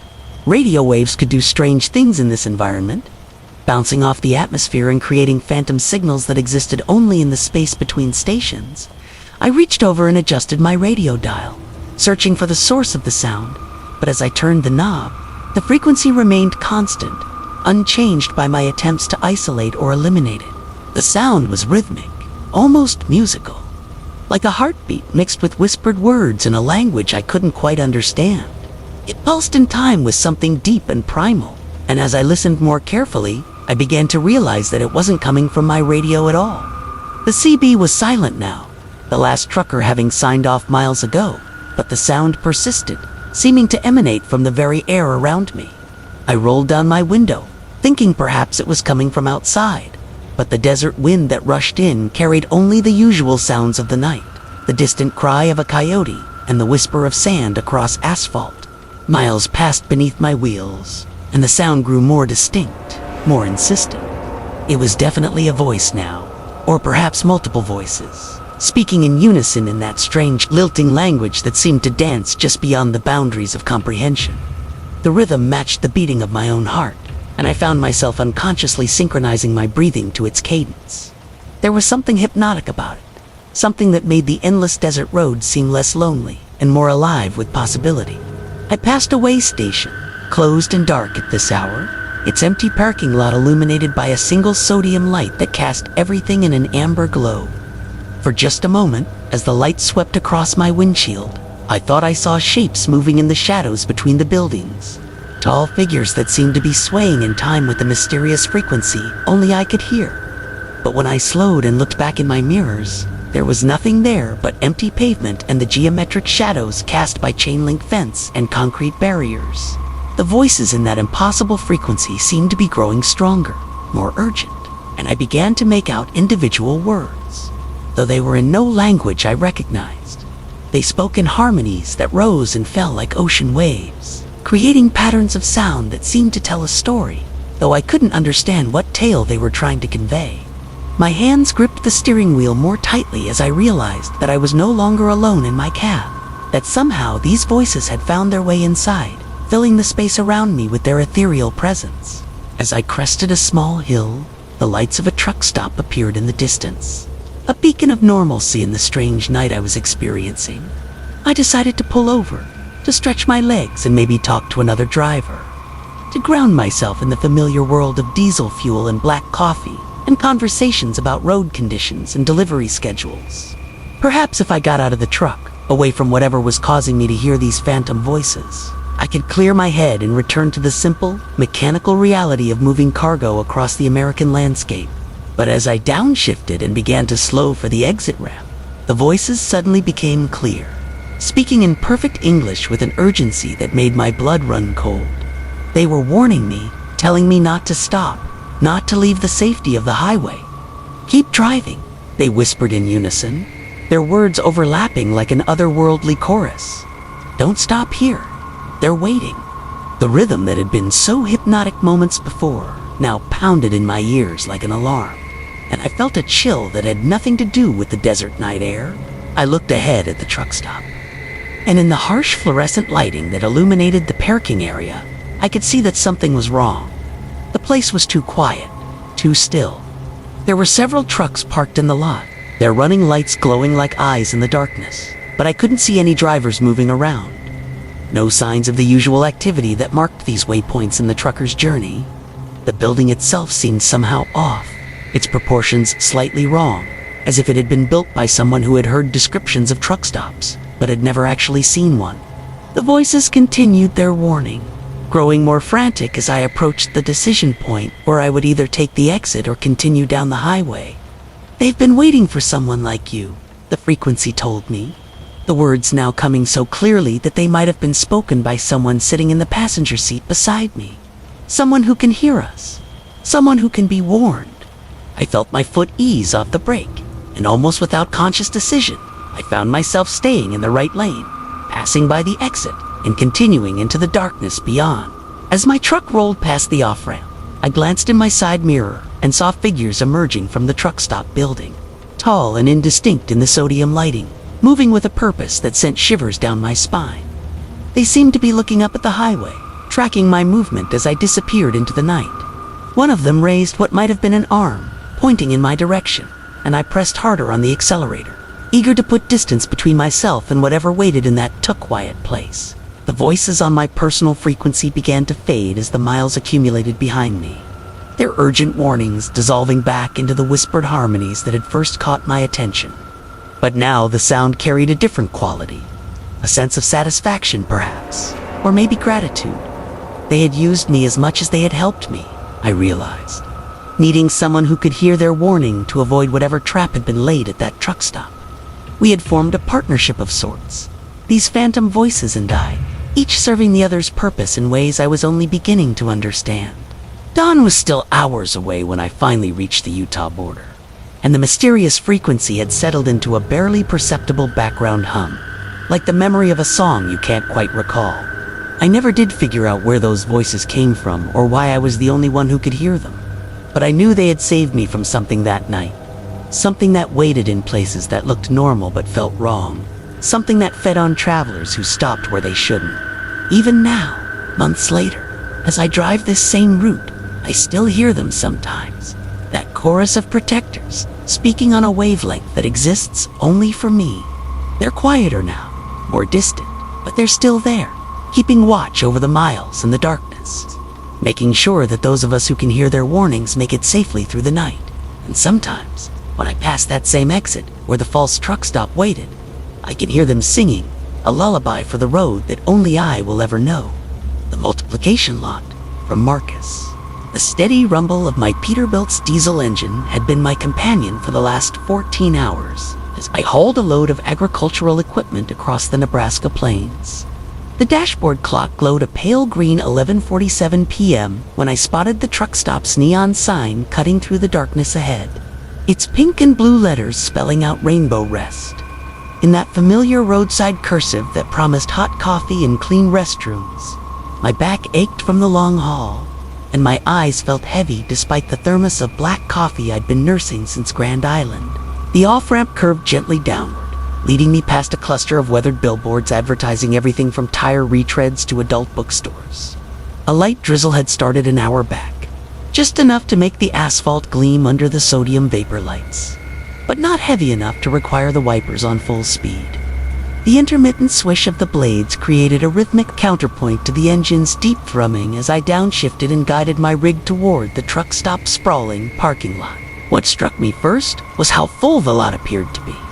Dozens of 18-wheelers sat in neat rows under the harsh white glare of the overhead lighting, their chrome bumpers and exhaust stacks catching the illumination like metallic teeth in some massive jaw.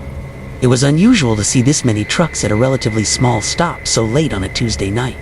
But perhaps there was construction ahead or some other delay I hadn't heard about on the CB radio that had been crackling with static most of the evening. I swung wide around the perimeter, looking for an empty spot large enough for my trailer, when something peculiar caught my attention. The truck nearest to the fuel islands looked remarkably similar to mine. Same model Peterbilt, same deep blue cab, same chrome detailing along the sleeper compartment. Even the mud flaps appeared identical, right down to the silver silhouette of a rearing stallion. I chuckled to myself, thinking about how truckers often gravitated towards similar rigs and customization choices. It wasn't uncommon to see 2 or 3 similar trucks at any given stop, but as I continued my slow circuit of the parking area, that initial amusement transformed into puzzlement. There, 3 spots down from the first truck, sat another identical Peterbilt. Same blue paint job, same chrome package, same mud flaps. The coincidence seemed remarkable, but not impossible. Perhaps they were fleet vehicles from the same company, though I couldn't make out any corporate logos from this distance through the drizzle-streaked windshield.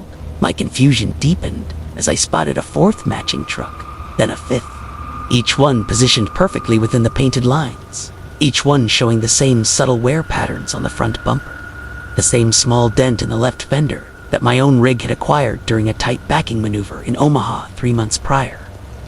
The rational part of my mind insisted there had to be an explanation. Maybe this was some sort of truck show preparation area, or a staging ground for a large fleet delivery. I finally found an empty space near the back of the lot, away from the cluster of identical rigs, but close enough to maintain a clear view of them. As I engaged the air brakes with their familiar pneumatic hiss and shut down the engine, the sudden quiet felt oppressive. The constant vibration that had massaged my bones for hours ceased, leaving only the gentle patter of rain on the cab's roof and the distant hum of the truck stop's electrical systems. Grabbing my jacket and logbook, I climbed down from the cab, my boots splashing in a shallow puddle that reflected the overhead lights in fractured patterns. The night air carried the familiar perfume of diesel fumes and wet concrete, punctuated by the sharper scent of ozone from the light rain. I intended to walk directly to the main building for coffee and a restroom break, but found myself drawn instead toward the cluster of matching trucks. Up close, the similarity was even more unsettling. These weren't just the same model and color scheme. They were identical in every conceivable detail. The same small crack spiderwebbed across the passenger side of each windshield. The same pattern of road salt stains decorated each front bumper. The same company name, Hartwell Freight, was painted in gold lettering on each driver's door, though I'd never heard of any such company despite 20 years on the road. Most disturbing of all were the license plates. Each truck bore the same registration number, the same positioning of the mounting screws, even the same small rust spot in the lower right corner. I walked from truck to truck, counting them carefully. 17 identical rigs, each one a perfect duplicate of the others, each one a mirror image of my own Peterbilt, down to details I couldn't have imagined anyone else noticing or replicating. The truck stop's main building beckoned with its warm yellow glow, but I found myself reluctant to leave the parking lot. Something fundamental about this situation violated the natural order of things, and every instinct I'd developed during 2 decades of highway travel screamed warnings I couldn't quite articulate. I pulled out my cell phone to take pictures, thinking perhaps I'd want to share this bizarre coincidence with other drivers online. But the camera app showed only darkness, where the trucks should have been visible, as if the lens couldn't quite focus on them properly. As I stood there staring at the screen, trying to adjust the camera settings, I became aware of movement in my peripheral vision. The driver's door of the nearest identical truck was opening with the same slight squeak that my own door made, the one I'd been meaning to oil for months, but kept forgetting. A figure emerged from the cab, moving with deliberate care down the 3 metal steps to the asphalt below. The man who stood before me wore faded jeans, work boots, and a green flannel shirt that looked exactly like the one hanging in my own sleeper compartment. His build matched mine, average height, with the slight paunch that comes from too many truck stop meals and too little exercise. But it was his face that sent cold fingers of dread creeping up my spine. Every feature, from the graying stubble to the small scar above the left eyebrow, where I'd walked into a low-hanging tree branch as a child, was identical to my own. He looked at me with an expression of mild confusion, as if I were the anomaly in this impossible scenario. When he spoke, even his voice carried the same slight rasp that mine had developed after years of CB, radio conversations, and too many cigarettes in my younger days. "Excuse me," he said, pulling a battered logbook from his back pocket, "but I think there might be some mistake with the parking assignments. This is my usual spot." Behind him, more truck doors were opening. More figures emerged, each one moving with my own particular gait. Each one dressed in variations of clothing I recognized from my own limited wardrobe. They approached slowly, converging from different points in the lot, their faces all wearing the same confused expression as they looked between me and each other. I backed toward my own truck, my heart rate accelerating despite the dreamlike quality of the scene unfolding before me. The rational explanations I'd been grasping for crumbled like old paper in the face of this impossible multiplication. These weren't actors or twins or some elaborate prank. Every instinct the first possessed recognized these figures as versions of myself, somehow displaced from whatever reality they belonged to and gathered in this neon-lit purgatory between destinations. "Now hold on," one of the other versions said, raising his hands in a gesture I recognized as my own attempt at peaceful de-escalation during the rare confrontations that occurred in truck stop parking lots. "Let's all just calm down and figure out what's going on here." But even as he spoke, more doors continued opening. The sound multiplied across the parking lot like slowly spreading applause, each pneumatic hiss and metal creak adding to a symphony of automotive awakening. I counted 20 figures now, then 25, all emerging from trucks I hadn't noticed in my initial survey, all bearing faces that belonged in mirrors rather than standing independent in the rain-dampened night. The group began to close in around me, not with any obvious hostile intent, but with the natural curiosity of truckers encountering an unusual situation. Yet their very existence represented a threat I couldn't begin to understand, a violation of everything I thought I knew about the world's fundamental rules. My hands shook as I fumbled for my keys, desperate to reach the safety of my own cab, even though I couldn't articulate what exactly I feared these other versions of myself might do. "Wait," called out one of them as I turned to run. "Don't you want to know how you got here? Don't you want to understand what happened to all the other stops? All the other roads?" His words hit me like ice water. Other stops, other roads. As if this place existed in some pocket dimension where all the possible variations of my journey had somehow converged. I didn't pause to consider the implications. My survival instincts, honed by years of navigating dangerous situations on dark highways,